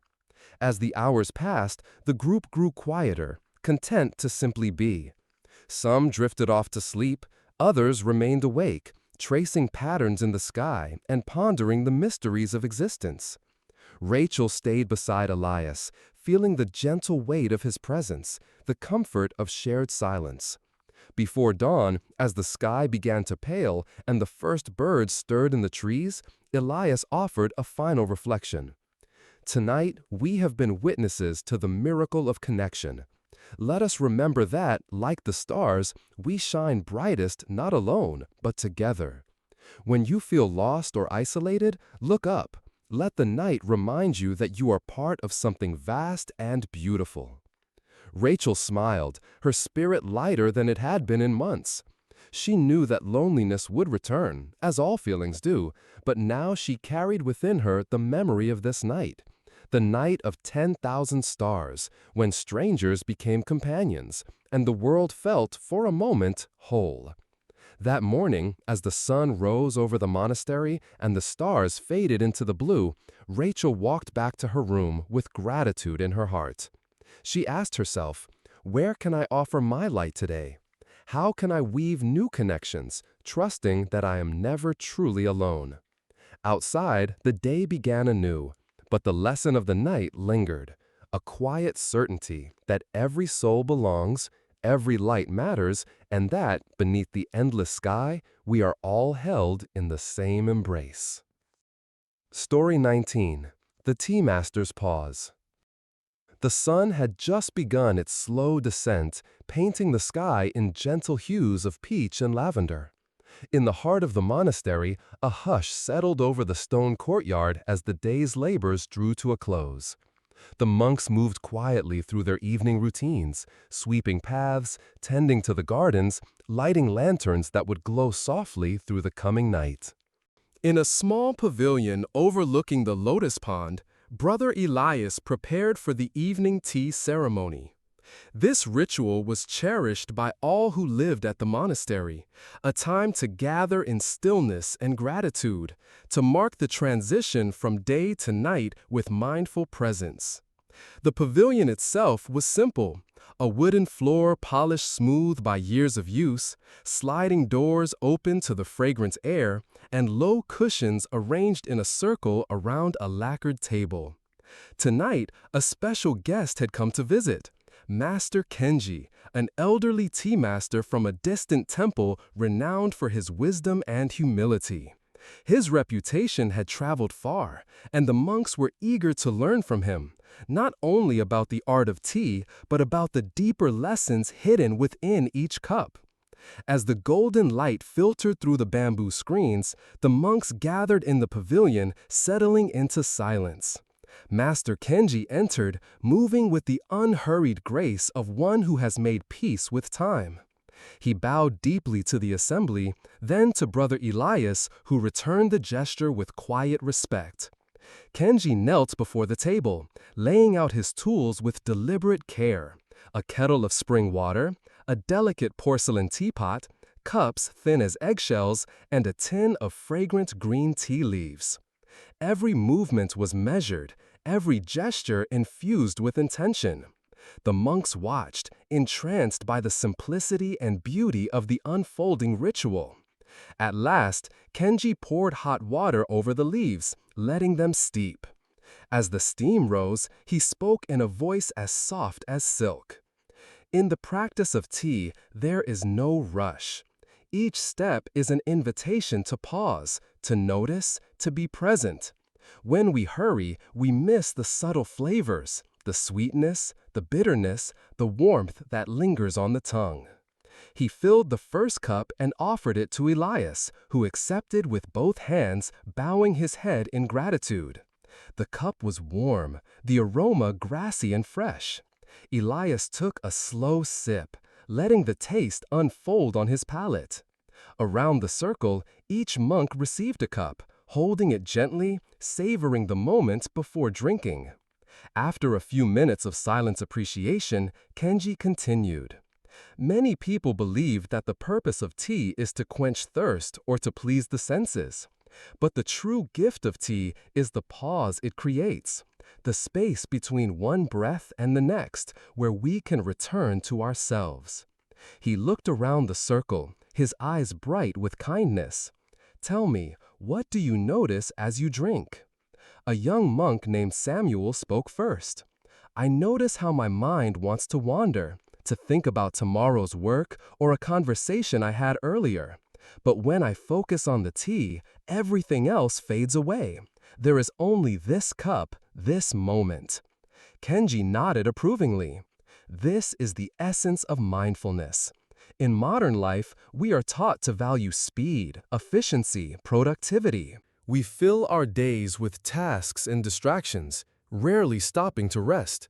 Psychologists call this chronic busyness, a state where we are always doing, never simply being. The tea ceremony is a remedy for this illness. It teaches us to slow down, to honor the pause.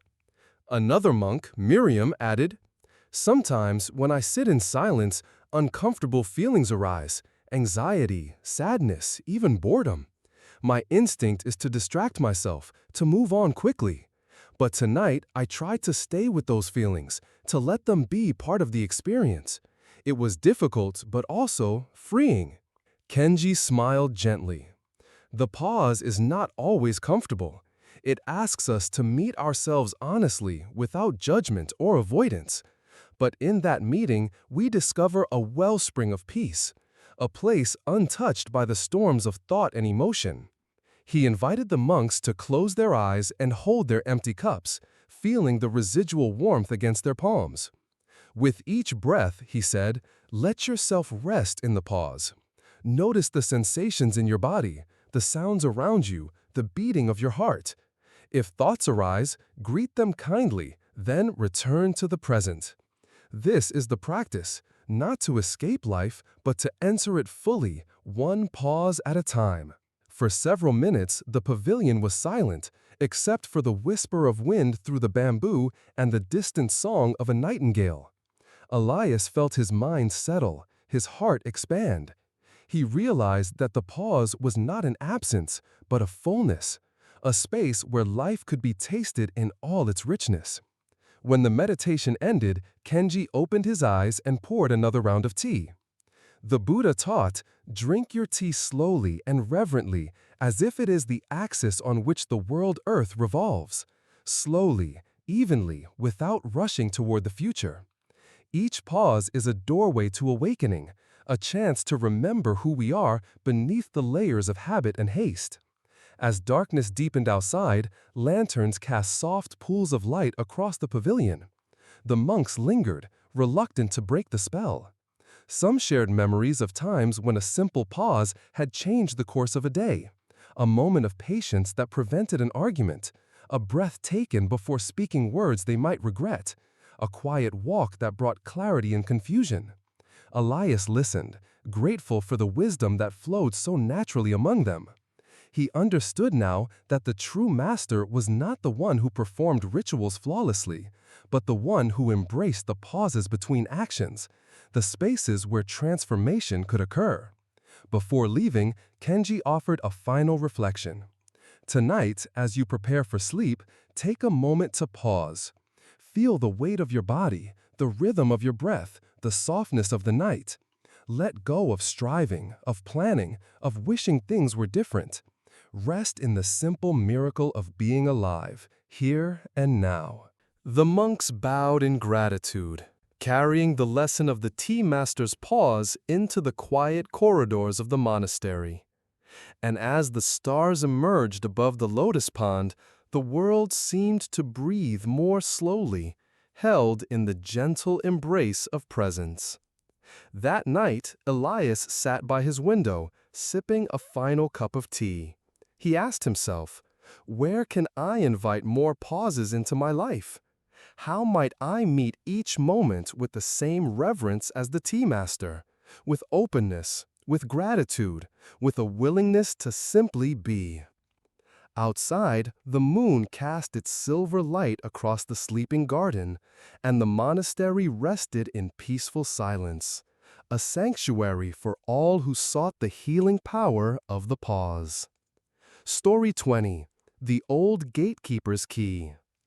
The monastery had stood for centuries, its stone walls weathered by wind and rain, its gardens shaped by countless hands. At the eastern edge of the grounds, where the path narrowed between two ancient oaks, there was a gate so old that moss grew thick on its posts, and the ironwork had softened into gentle curves. Few people used this entrance anymore, preferring the wide main gate at the front.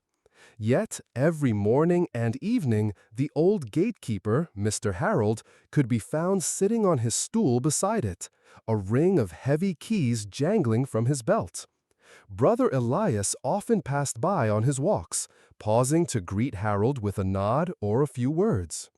Harold was a fixture of the monastery, a man whose face seemed carved from oak, whose eyes twinkled with quiet humor, and whose stories were as numerous as the leaves overhead. Some said he had been there since before the war. Others joked that he came with the gate itself. One crisp autumn afternoon, as the sun slanted low and golden through the trees, Elias found Harold deep in thought, turning an old brass key over and over in his hand. The air was filled with the scent of fallen leaves and wood smoke, and somewhere nearby, children's laughter drifted on the breeze. "Good day, Harold," Elias greeted him, settling onto the bench beside the gate. "You look as if you're pondering something important." Harold smiled, the lines around his eyes deepening. "Ah, Brother Elias, I suppose I am. This key here," he held up the brass one, worn smooth by years of use, "it opens the small door in the east wall. Not many know about it. Most folks don't bother with old doors when there are new ones close by." Elias took the key, feeling its weight in his palm. "Why do you keep it then?" Harold shrugged. "Some things are worth keeping, even if they're not used every day. This key has opened doors for me, not just here, but in my life. Sometimes what we need most is not the easiest way in, but the willingness to return to what we've left behind." He fell silent, gazing out at the shifting shadows beneath the oaks. Elias waited, sensing that Harold's thoughts ran deeper than the simple key in his hand. After a while, Harold spoke again, softer now. "There was a time, years ago, when I locked that little door and swore never to open it again. I'd lost someone dear, a friend who'd betrayed my trust. For months, I couldn't forgive him or myself. I let the pain fester, convinced that closing the door would keep the hurt out. But all it did was keep me trapped inside." Elias listened, the story resonating with memories of his own closed doors, grudges held too long, apologies never spoken, wounds left untended. "One day," Harold continued, "I found this key at the bottom of my drawer. It felt heavier than I remembered. I walked out here, unlocked the door, and just stood on the threshold. I realized forgiveness isn't about forgetting or pretending nothing happened. It's about letting go of the need to punish, to hold tight to anger. When I finally stepped through, I felt lighter, freer. The world looked different on the other side." He handed the key back to Elias. "We all have doors we keep locked, old hurts, regrets, secrets. We think we're protecting ourselves, but really we're shutting out the chance for healing." Elias turned the key thoughtfully, the late sunlight glinting off its surface. The Buddha taught holding on to anger is like grasping a hot coal with the intent of throwing it at someone else. You are the one who gets burned. Forgiveness is the key that cools the coal, that unlocks the gate to peace. Harold nodded, a smile tugging at his lips. It's not easy, though. Sometimes the lock is rusty, the hinges stiff. It takes courage to try. As they sat together, the wind picked up, sending a flurry of leaves swirling around their feet. Elias watched them dance, thinking of all the ways people try to outrun their pain, burying it beneath busyness, distraction, pride. In modern life, he reflected, forgiveness is often misunderstood as weakness or surrender. Psychologists speak of rumination, the mind's habit of replaying old injuries, reinforcing resentment until it becomes a prison. But true forgiveness, Elias knew, was not about excusing harm or denying justice. It was an act of self-liberation, a choice to release the burden of bitterness and reclaim the possibility of joy. He asked Harold, "How did you begin? What helped you find the strength to turn the key?" Harold chuckled. "I started small. A kind word to someone I'd avoided, a letter I wrote, even if I never sent it. Sitting quietly with my feelings instead of running from them. Each act loosened the lock a little more. Eventually, I realized I wasn't just forgetting my friend, I was forgiving myself, too." Elias nodded, feeling the truth of these words settle within him. He thought of his own locked doors, the places in his heart where pain still lingered. Perhaps it was time to search for those forgotten keys. As dusk gathered, Harold rose from his stool, stretching stiff limbs. "Would you like to see the old door?" he asked. Together, they walked along the mossy wall to a narrow wooden door half hidden by ivy. Harold pressed the key into the lock and turned it with a satisfying click.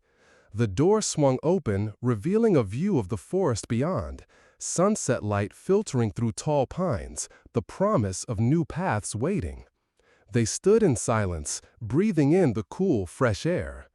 Elias felt a sense of release, as if some invisible barrier had lifted. Before parting, Harold placed the key in Elias's hand. "Keep it for a while," he said. "Let it remind you that every heart holds doors waiting to be opened, not just for others, but for yourself." That night, as Elias prepared for sleep, he set the key on his windowsill, watching it gleam in the moonlight. He reflected on the lesson of the old gatekeeper, the courage to unlock what has been closed, the grace to forgive, the freedom that comes from letting go. He asked himself, what doors have I kept locked? What pain am I ready to release? With each breath, he imagined turning the key, opening to the possibility of healing. Outside, the wind rustled through the trees, carrying the promise of forgiveness across the sleeping monastery. And in the quiet darkness, every locked gate became an invitation, a chance to step through, to begin again, to find peace on the other side. Story 21. The Sparrow's Winter Nest. Winter had settled over the monastery, blanketing the gardens and rooftops in a hush of white. Icicles hung from the eaves like delicate glass ornaments, and every footstep crunched crisply on the frozen ground. The monks moved quietly through their daily routines, breath rising in pale clouds, robes wrapped tightly against the cold. Inside, fires crackled in stone hearths, filling the halls with warmth and the scent of burning cedar. Brother Elias found himself drawn outside even in the chill, seeking solace in the stark beauty of the season. He walked the winding paths, pausing to admire the patterns frost made on window panes and the way sunlight turned snow into fields of diamonds. There was a stillness to winter that spoke to him, a reminder that life could be pared down to its essentials, that even in dormancy there was quiet hope. One morning, as Elias crossed the courtyard, he noticed a small commotion near the edge of the garden. A group of novices had gathered around a bare shrub, their voices hushed but urgent. Curious, Elias approached and saw what had captured their attention. A tiny sparrow, feathers fluffed against the cold, hopping anxiously around a tangle of twigs and grass. "It's trying to build a nest," one novice whispered, "but everything is frozen. There's nothing left to use." Elias watched the bird for a moment, its determination clear despite the odds. With each failed attempt, it would pause, shiver, then begin again, gathering scraps of straw, bits of wool snagged from the fence, anything that might offer shelter from the biting wind. Moved by the sparrow's struggle, Elias knelt beside the bush. "In the heart of winter," he said softly, "even the smallest creature seeks warmth and safety." This little one reminds us that resilience is not about strength, but about persistence, the willingness to try, even when the world seems harsh. The novices fell silent, watching as the sparrow worked.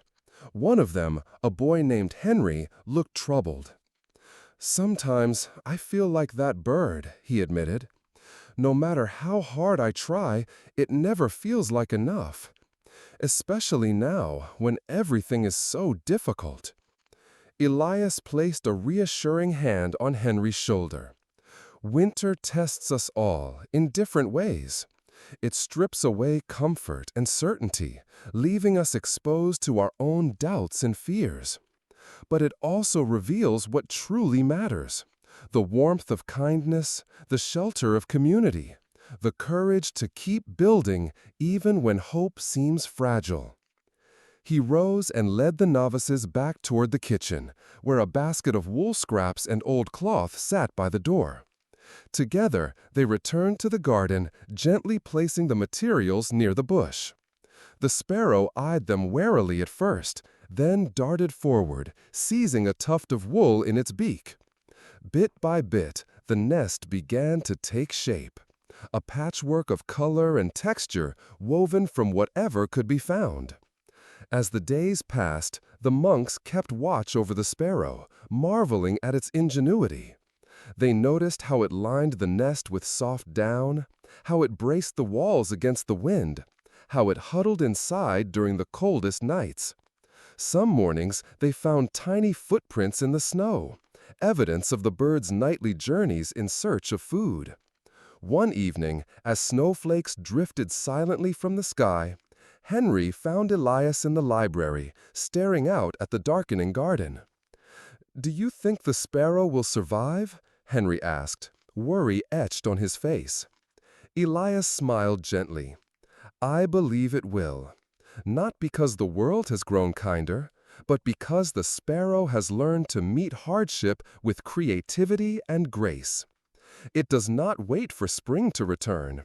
It makes do with what is here now." He turned to Henry, his gaze kind. "In modern life, we are often told that happiness depends on perfect conditions, success, comfort, certainty. But psychologists speak of resilience as the ability to adapt, to find meaning and purpose even in adversity. The sparrow teaches us that we can build nests of hope from the simplest things: a kind word, a shared meal, a moment of laughter." Henry nodded, understanding dawning in his eyes. "Sometimes I forget that. I get caught up in what's missing instead of seeing what I have." Elias placed a hand on his arm. "It's easy to lose sight of abundance in winter when the world seems empty. But if you look closely, you'll find gifts hidden everywhere. Small comforts, acts of generosity, reminders that you are not alone." That night, as the wind howled outside and the fire burned low, Elias reflected on the lesson of the sparrow's nest. He thought of times in his own life when he had felt exposed and uncertain, when loss or disappointment had stripped away the familiar. In those moments, it was not grand gestures that saved him, but the quiet resilience of the heart, the willingness to gather what remained and weave it into something new. He remembered a winter many years ago when illness swept through the village and the monastery's stores ran low. The monks had worried, rationing food and fuel, fearing that the cold would outlast their supplies. Yet, day by day, they discovered unexpected sources of strength.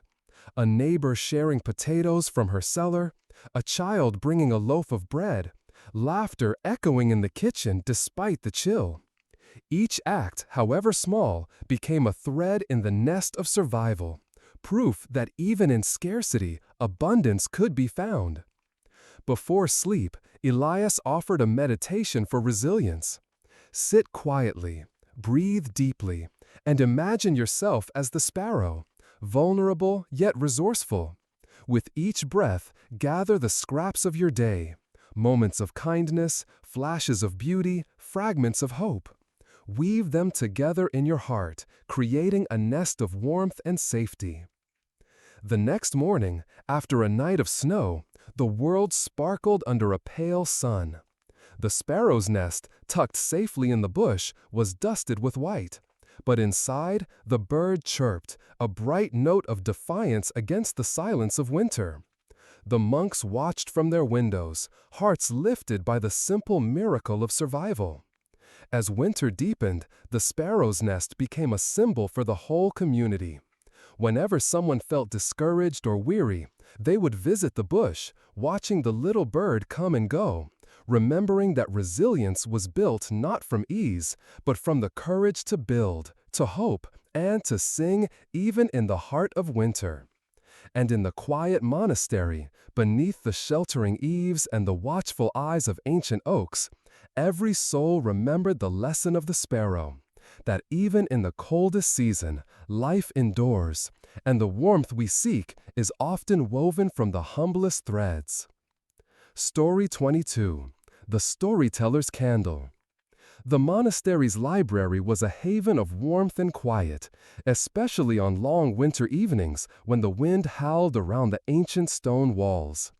Shelves lined with worn volumes stretched from floor to ceiling, and in the center of the room, a great wooden table bore the marks of countless hands, scratches, ink stains, and the faint rings left by teacups. It was here that Brother Elias gathered the community for their weekly tradition, the sharing of stories by candlelight. On this particular night, the world outside was wrapped in darkness, snow falling thick and silent. The monks arrived one by one, shaking off the cold, settling onto cushions arranged in a circle. At the center of the table stood a single beeswax candle, its flame flickering gently, casting golden halos on the faces gathered around it. Elias waited until all were present before lighting the candle. He held the match steady, watching as the tiny flame leapt to life, then placed it carefully in the holder. "Tonight," he said softly, "we gather not just to listen, but to heal. Each story is a light we offer one another, a way to remember that even in darkness we are never truly alone." He looked around the circle, inviting anyone who wished to speak. For a moment, there was only silence, broken by the crackle of logs in the hearth. Then Miriam, a novice whose voice was usually soft, cleared her throat. "I'd like to share something," she began, her hands trembling slightly. "When I first came here, I carried a lot of pain. My father had died suddenly, and I didn't know how to grieve. I kept everything inside, pretending to be strong. But the sadness grew heavier until I felt I might break under its weight." She paused, eyes fixed on the candle. "One night, Brother Elias found me crying in the garden. He didn't try to fix my pain or offer advice. He just sat with me, listening. That was the first time I realized that healing doesn't come from hiding our wounds, but from sharing them with someone who cares enough to listen." The group sat quietly, honoring Miriam's courage. Elias nodded, his gaze kind. "The Buddha taught, thousands of candles can be lit from a single candle, and the life of the candle will not be shortened. Happiness never decreases by being shared. Our suffering, too, grows lighter when we bring it into the open, when we let others help carry it." Next, Thomas spoke up. His story was different, a tale of anger and regret. "I used to lash out at those closest to me," he admitted. "It was easier than facing my own fear. But each time I hurt someone, I felt more alone. Coming here, I learned to pause, to breathe, to speak honestly about what I was feeling. Sharing my struggles helped me see that I wasn't the only one wrestling with old pain. As the evening unfolded, more voices joined in. Some told stories of loss, others of joy rediscovered after years of numbness. There were tales of friendship, forgiveness, and moments of unexpected grace. Each story offered into the circle became a thread in a tapestry of shared humanity. Elias listened, his heart full. He knew that in modern life, people often feel isolated in their pain, ashamed of their wounds, convinced they must bear them alone. Psychologists call this emotional isolation, the belief that our suffering sets us apart. Yet again and again, he saw how vulnerability could become a bridge, drawing people together in compassion and understanding. After a while, the story slowed. Elias reached for the candle, holding it so the flame illuminated his face. This candle burns not just for us, but for all who suffer in silence, for those who have lost hope, who fear their pain is too much to share. Tonight, let us send them our love, trusting that even the smallest light can find its way through the darkness. He invited everyone to close their eyes and imagine someone in need of comfort, a friend, a stranger, perhaps even themselves. With each breath, they sent warmth and kindness outward, letting the glow of the candle become a beacon of healing. In the stillness, Elias reflected on the power of storytelling, not as entertainment, but as medicine for the soul. When people dared to speak their truth, to name their fears and sorrows, something shifted. The burden grew lighter, the wound less raw. In the presence of attentive hearts, shame dissolved, replaced by acceptance and belonging. As the hour grew late, the monks rose to leave, each pausing to touch the table in gratitude. The candle burned low, its light softer now, but no less bright for having been shared. Elias lingered, gazing at the flame. He thought of all the stories yet untold, the hidden griefs, the silent hopes, the quiet acts of courage that filled every life. He understood that healing was not a destination, but a journey walked together, step by step, word by word. Before extinguishing the candle, he whispered a blessing. May all beings find the courage to share their stories. May every wound be met with compassion. May the light we kindle tonight guide us through whatever darkness lies ahead. That night, as Elias prepared for sleep, he asked himself, what story do I carry within me? Who might need to hear it? How can I offer my own light, trusting that it will help others find their way? But as the monastery settled into silence, Elias found himself remembering a night many years ago, when he was new to monastic life and still learning to trust others with his pain. He recalled sitting in a similar circle, his hands clenched tightly in his lap, afraid to speak. When he finally shared his story, of loss, of longing, of mistakes made and lessons learned, he felt the weight in his chest begin to lift. Others nodded, some reached out to touch his shoulder, and in that moment, he discovered the quiet miracle of being seen and accepted just as he was. Since then, Elias had made it his practice to encourage storytelling among the monks and visitors alike. He believed that every person carried a lantern within them, waiting to be lit by the spark of honest connection. Sometimes the stories were joyous, other times they were heavy with sorrow. But always they brought light to places that had grown dark through neglect or fear. As he drifted toward sleep, Elias imagined the candle's glow spreading outward, touching lives far beyond the monastery walls. He pictured strangers in distant cities, friends separated by distance or misunderstanding, children lying awake in the dark, all finding comfort in the knowledge that their stories mattered, that their pain was not theirs to bear alone. Outside, the snow continued to fall, blanketing the world in silence. And in the heart of the monastery, the storyteller's candle glowed on, a quiet promise that together, even the deepest wounds could begin to heal. Story 23, The Traveler's Compass. The night was deep and silent in the village of Willowmere, a place where old cobblestone streets curled around ancient oaks and the river sang softly beneath the moon. On the edge of this quiet world stood a small inn, its windows glowing with golden light.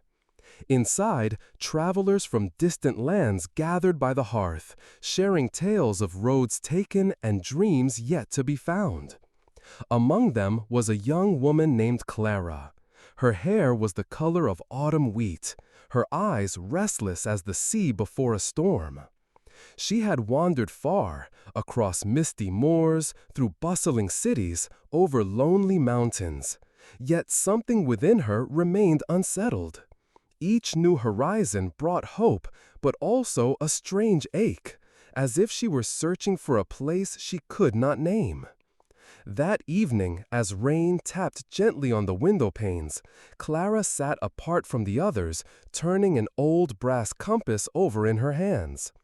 It had belonged to her grandfather, a man who once told her, "A true compass does not point you to comfort, but to your deepest truth." The words haunted her, especially now, when every direction seemed shrouded in fog. At the far end of the room, the innkeeper, a kindly man named Arthur, whose beard was thick and silver, watched Clara with knowing eyes. After tending to his guests, he approached her table, carrying 2 mugs of steaming chamomile tea. "You look as though you're searching for something, my dear," Arthur said, settling across from her. Clara managed the faint smile. "I suppose I am. But the more I search, the less certain I feel. This compass," she held it up, watching the needle tremble, "it used to make me feel safe. Now it just spins." Arthur studied the compass, then looked into Clara's eyes. "Sometimes, when we are lost, it is not the path that confuses us, but the questions we carry inside." He gestured toward the fire, where shadows danced along the walls. "Let me tell you a story. Perhaps it will bring some warmth to your journey tonight." The other travelers grew quiet, sensing the hush that comes before a tale. Even the wind outside seemed to pause, listening. "Long ago," Arthur began, "there was a merchant named Edmund who traveled from town to town, selling fine cloth and spices. He prided himself on always knowing the way. His maps were precise, his compass never left his side. One winter, while crossing the snowy Alps, Edmund became lost in a blizzard. The sky was white, the ground vanished beneath drifts, and the needle of his compass spun wildly, as if bewitched. Edmund grew afraid. He cursed the compass, blamed the storm, and wandered in circles until exhaustion forced him to rest beneath a pine tree. There, in the silence, he remembered the words of an old monk he'd met years before. "When the world grows uncertain, turn inward. The truest compass is the one that points to your heart." Arthur paused, letting the crackle of the fire fill the space. So Edmund closed his eyes and listened, not to the howling wind, but to the quiet longing within. He realized that all his life he had been chasing destinations, but never asking what truly mattered to him. As dawn broke, he felt a gentle pull, not from the compass, but from a sense of purpose rising in his chest. He followed it, step by step, until he stumbled upon a shepherd's hut, where he found shelter and kindness. From that day on, Edmund still carried his compass, but he trusted his inner sense above all else. Clara listened, the story sinking into her bones like warm sunlight after rain. For so long, she had relied on plans, lists, and the advice of others. She thought happiness lay at the end of a mapped-out road. Yet here she was, tired and uncertain, her heart heavy with unasked questions. Arthur leaned forward, voice soft. The Buddha teaches, your work is to discover your world and then with all your heart give yourself to it. Sometimes the compass spins because the path ahead is not yet meant to be known. Uncertainty is not a punishment, but an invitation to pause, to listen, to trust the unfolding. He watched Clara's fingers trace the worn brass of the compass. In our modern lives, we crave certainty. We fill our days with plans, schedules, and endless information, believing that if we can control enough variables, we will finally feel safe. But life is not a straight line. It is a winding river full of unexpected turns. Anxiety arises when we demand answers before their time, when we mistake movement for meaning. Clara nodded, tears prickling behind her eyes. She thought of the choices she'd made out of fear. Jobs accepted, relationships clung to, dreams postponed. Always searching for a sign, a guarantee, a perfect map. Arthur smiled gently. There is wisdom in getting lost. When the old ways no longer guide us, we are free to ask deeper questions. What do I truly value? What brings me alive? Where does my heart long to go, even if the way is unclear? He invited Clara and all who listened to try a simple meditation. Tonight, before you sleep, sit quietly with your breath. Imagine holding a compass in your hand. With each inhale, ask yourself, what is my deepest longing? With each exhale, release the need for immediate answers. Trust that clarity will come, not from force, but from patience and presence. The inn grew quieter, the only sound the soft patter of rain and the steady ticking of the clock. Clara closed her eyes, feeling the weight of the compass lessen. For the first time in months, she allowed herself to rest in the unknown, to believe that not all who wander are lost. Arthur rose, placing a gentle hand on her shoulder. Remember, Clara, the journey is not about finding the shortest route, but about discovering who you become along the way. The heart's compass may not offer certainty, but it will always lead you home. As the fire burned low and the travelers drifted off to their rooms, Clara lingered by the window, watching the rain trace silver paths down the glass. She pressed the compass to her chest, feeling its cool metal against her skin. Outside, the world was still uncertain, the roads hidden in darkness. But within her, a quiet courage began to grow, a willingness to walk forward step by step, trusting that each moment would reveal its own direction. And so, dear listener, as you prepare for rest, I invite you to reflect. Where is your compass pointing tonight? Can you let go of the need for perfect answers and instead trust the gentle guidance of your own heart? As you drift into sleep, imagine yourself walking a winding path, open to wonder, guided by curiosity and love. If this story touched you, please share your thoughts below. Subscribe for more journeys of healing and awakening, and remember, sometimes the most beautiful destinations are those we find when we dare to get lost. Good night, and may your compass always bring you home. Story 24. The Bell of Returning Home. The evening mist curled low over the rooftops of Ashfield, a small town where ancient trees lined cobblestone streets and church bells marked the hours with gentle solemnity. On the edge of town stood St. Agnes's Abbey, its stone walls softened by centuries of ivy and rain. In the hush between sunset and nightfall, the Abbey's bell tower glowed like a beacon, calling lost souls home. It was here that Father Samuel, a monk with kind eyes and hands worn smooth from years of tending gardens, kept his quiet vigil. Each night, as darkness gathered and the world seemed to shrink to the size of a single breath, he would climb the narrow spiral stairs to the bell tower. There, high above the sleeping town, he would pause, listening not only to the silence outside, but also to the silent longing within. On this particular evening, as a soft drizzle pattered against the leaded glass, Samuel found himself joined by a visitor. The young man's name was Michael. He had grown up in Ashfield, but left many years before, chasing ambition through distant cities, collecting titles and regrets in equal measure. Now, standing at the threshold of the bell tower, Michael looked older than his 30 years, his face shadowed by fatigue and something deeper, a sorrow that would not speak its name. Samuel greeted him with a gentle nod. "It's been a long time, Michael." Michael managed a weary smile. "I suppose I thought I'd outgrown this place, but lately it feels like the only thing that calls me back is the sound of the bell." They climbed the final steps together, emerging into the cool night air. Below them, the lights of Ashfield flickered softly, and beyond the fields, the river wound its way toward the unseen sea. For a while, they stood in silence, listening to the distant hum of life, a dog barking, laughter from a tavern, the wind sighing through poplars. Then Samuel spoke, his voice as steady as the bell itself. "Do you know why we ring the bell each night?"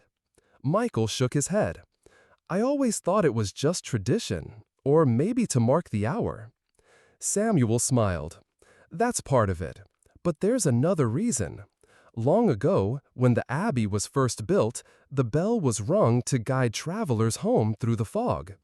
It was said that no matter how lost someone felt, if they listened for the bell, they could find their way back, even if only in spirit."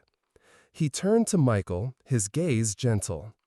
"Sometimes we all need a reminder that home is not just a place, but a return to ourselves."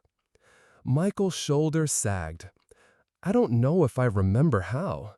I've made so many mistakes, hurt people I care about, lost myself in work, in pride.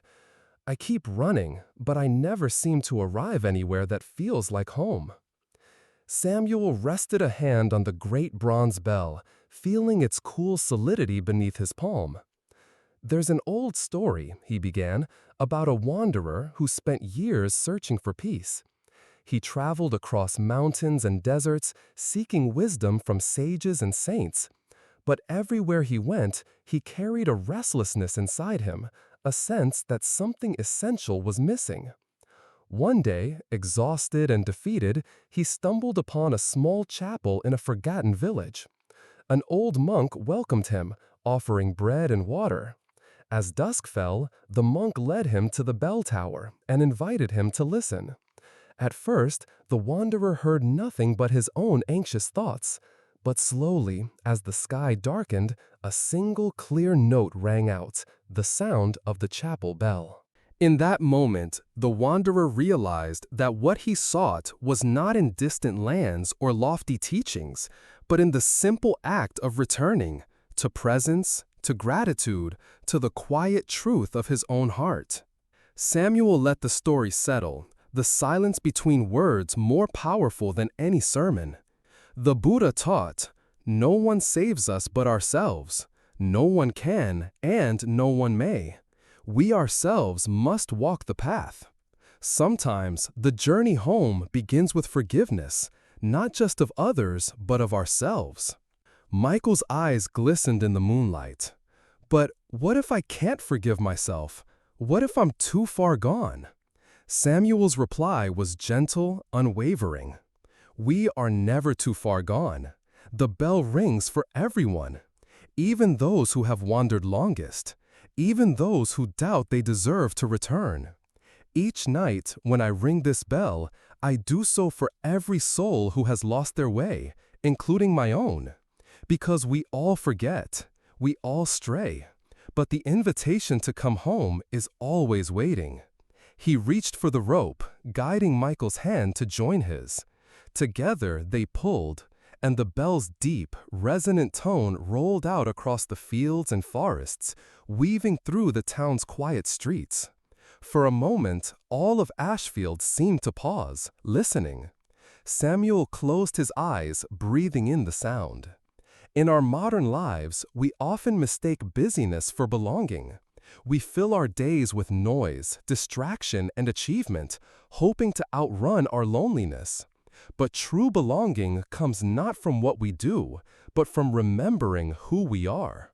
Coming home is not a destination, it is a practice. A willingness to sit with our discomfort, to offer ourselves compassion, to begin again, no matter how many times we have wandered. He invited Michael, and you, dear listener, to try a simple meditation.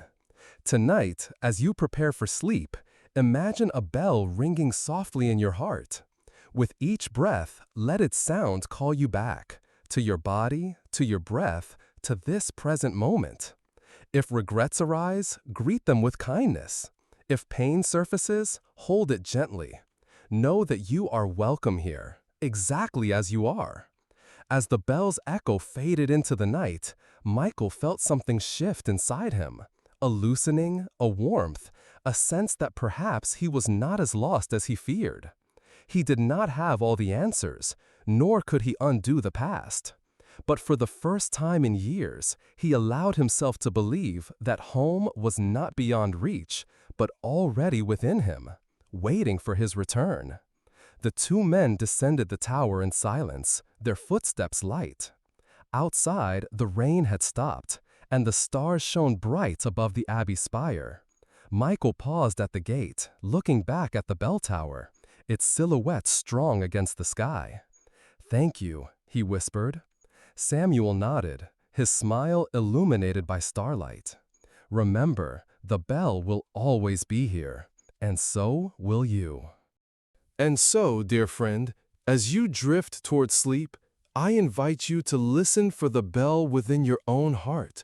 What does it call you back to? Where is your true home? As you breathe deeply, may you find the courage to forgive, to begin again, and to trust that no matter how far you have wandered, you are never truly lost.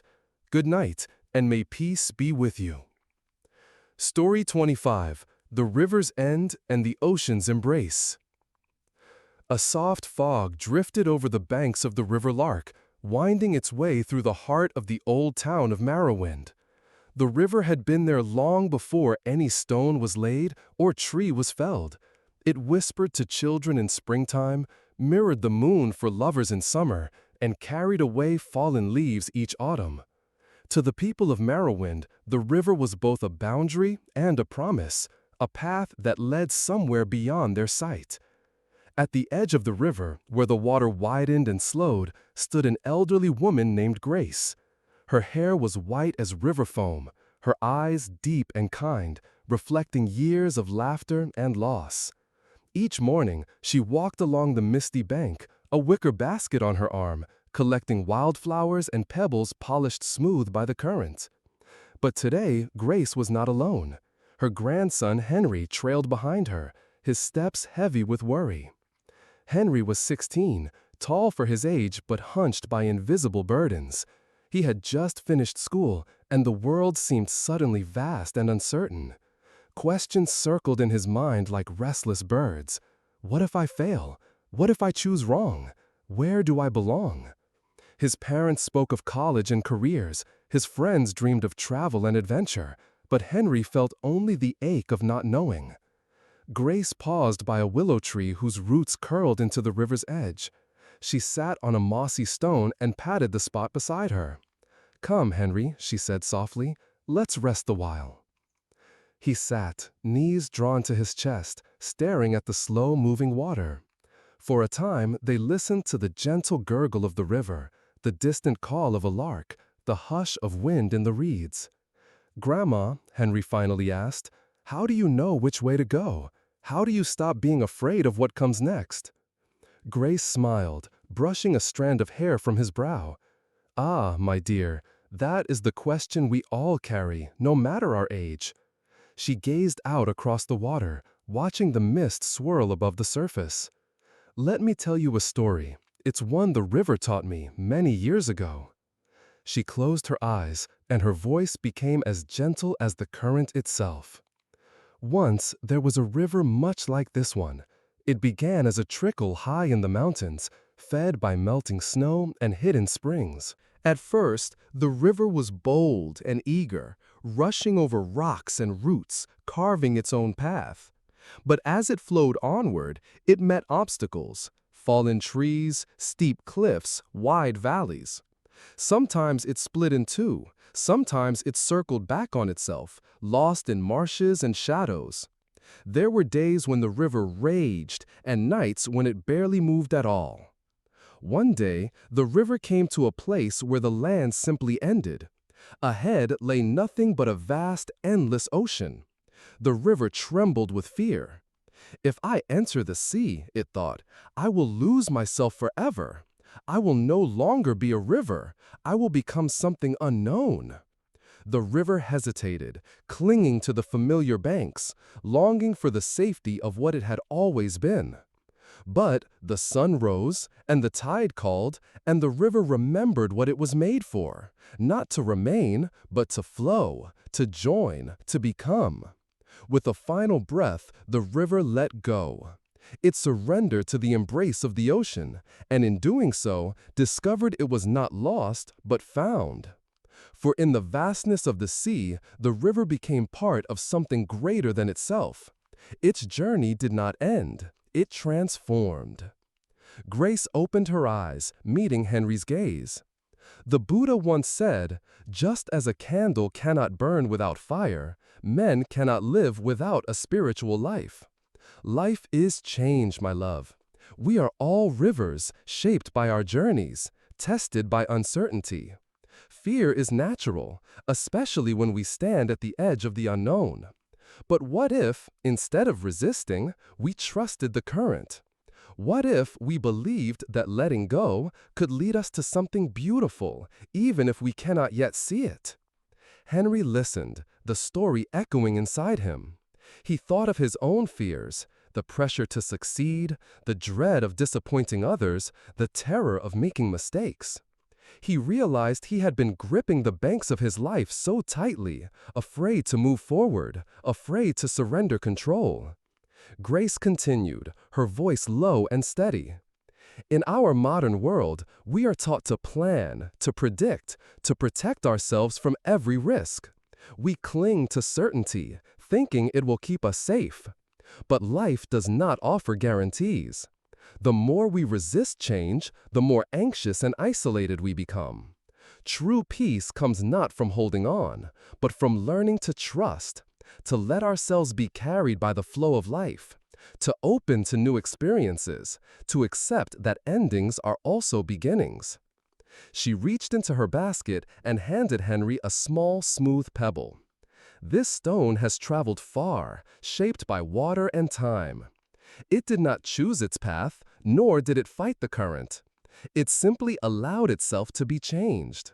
And now it rests here, beautiful, unique, complete.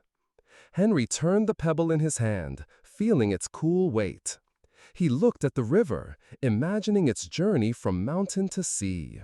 For the first time, he wondered if his own uncertainties might be less of a curse and more of an invitation to grow, to explore, to become. Grace placed a gentle hand on his shoulder.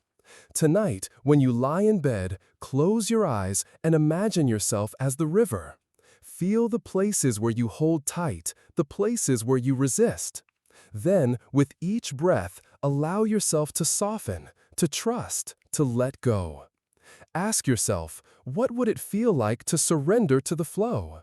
What new possibilities might await just beyond the horizon? The sun broke through the mist, casting golden light across the water.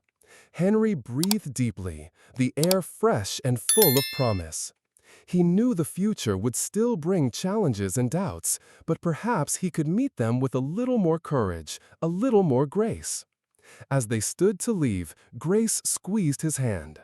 Remember, my dear, the river's end is not the end at all. It is the beginning of something greater. When you feel lost, listen for the ocean's embrace.